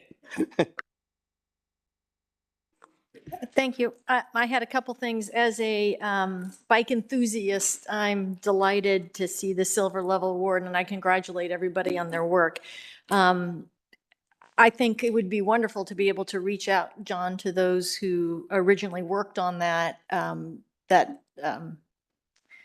bike enthusiast group and share some love with them, because that really was, that vision was started a long time ago. So thank you for that. I wanted to just take a moment to share some appreciation to Union County Commissioner Chris Schmank, who stepped down from her role in this past December.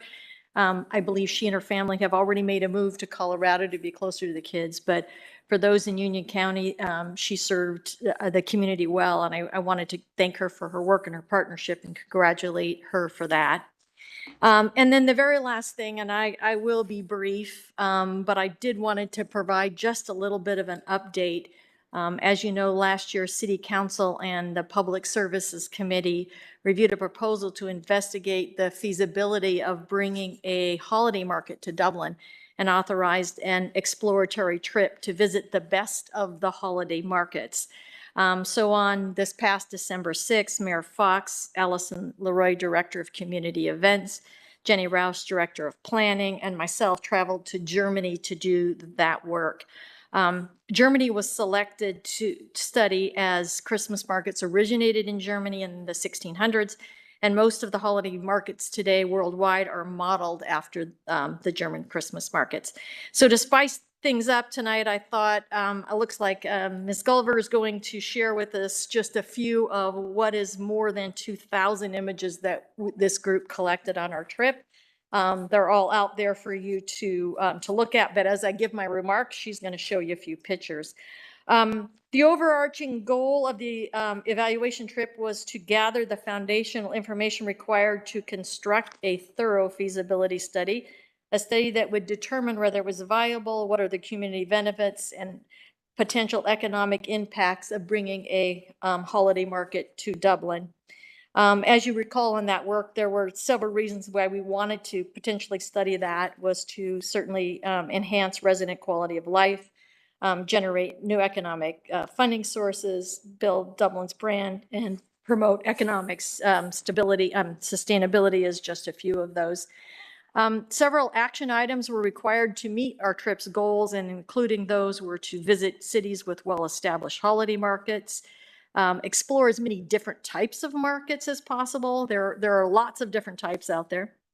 Meet with the holiday management to gain sort of behind-the-scenes understanding of the economic and social impacts of holiday markets, as well as operations, security, promotion, etc.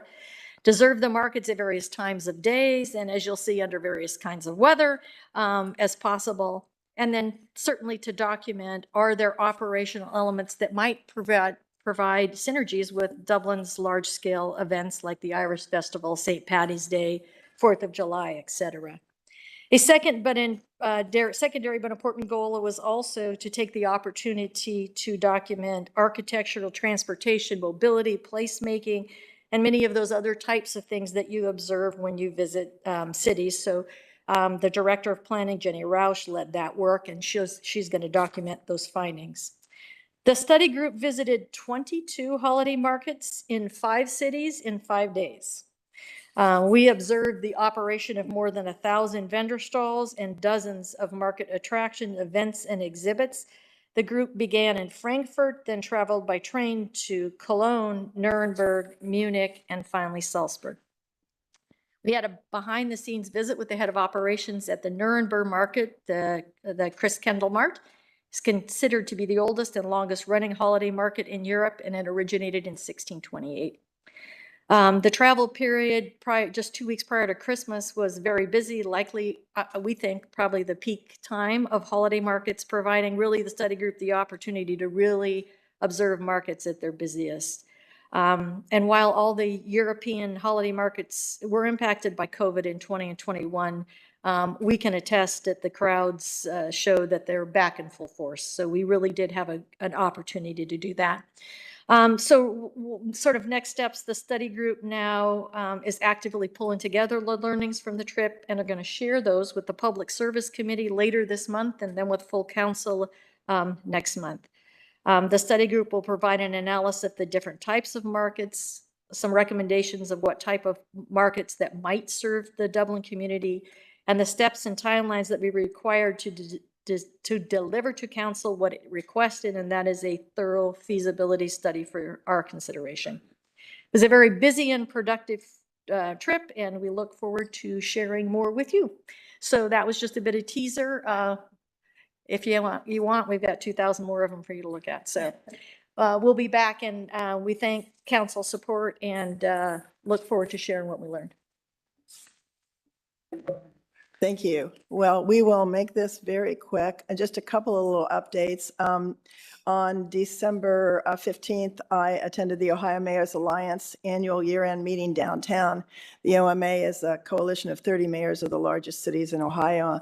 And the Alliance throughout the year discusses shared concerns, and they developed 5 recommendations for 2023 to improve collaboration between local governments and the state government, which I do know that the council gets regular updates on. So if you have any questions about that, feel free to call me on that.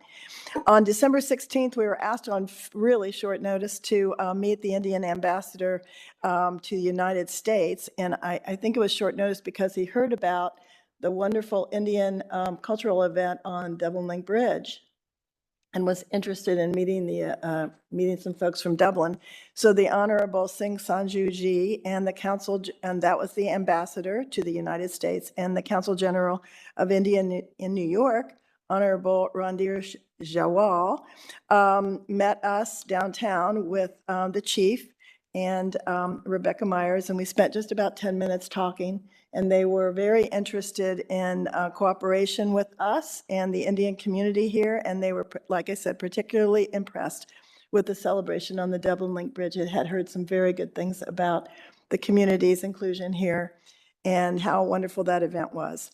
December 17th, thank everybody for helping out with Wreath Across America. We had a great turnout, a number of residents and business people, as well as many council members were there. So we thank everyone for that. And we met January 6th, City Manager McCallahan and I, we met for CAMA and Morpsey, it was at Morpsey's offices, and Chris has already discussed a little bit about what Morpsey's involved in. So that was our update. I know by March 23rd, we heard it's the deadline to apply for the federal fundings for rail dollars. And Morpsey feels very confident in their competitive advantage on these projects. The last thing I want to share, which I think is really important, I have to give you one quick story about a 3rd grader by the name of Sadie Schultheis and a 4th grader by the name of Harper Leonard, who I met at the Dublin Tavern during the Christmas holidays. So I'll leave you with this happy note and a smile on your face. Sitting at the Dublin Tavern with my husband, and at the table behind me were their moms and these 2 young girls. And they were playing a sort of a truth or dare. And the dare was that they were to sing a song or Christmas carol to someone in the tavern. So they sang to us, and then they sang to another table, and they received $5. And they came running back. They recognized me because I had given a little talk at their school, a 3rd grade school, and they said, "What do we do with this money? What do we do with this money?" I go, "Well, you got a choice. What do you think you want to do? You want to keep it? You want to give it away?" "We want to give it away." "Who do you want to give it to?" They said they wanted to give it to the Dublin Food Pantry. So that evening, they sang all night long, and they collected $145. And that $145, if you look at the Dublin Food Pantry's Facebook page, you will see the 2 girls giving Dinky, the director of the food pantry, their much earned $145. And for that, I think we have a beginning of a very new year. So thank you all, and this meeting is adjourned.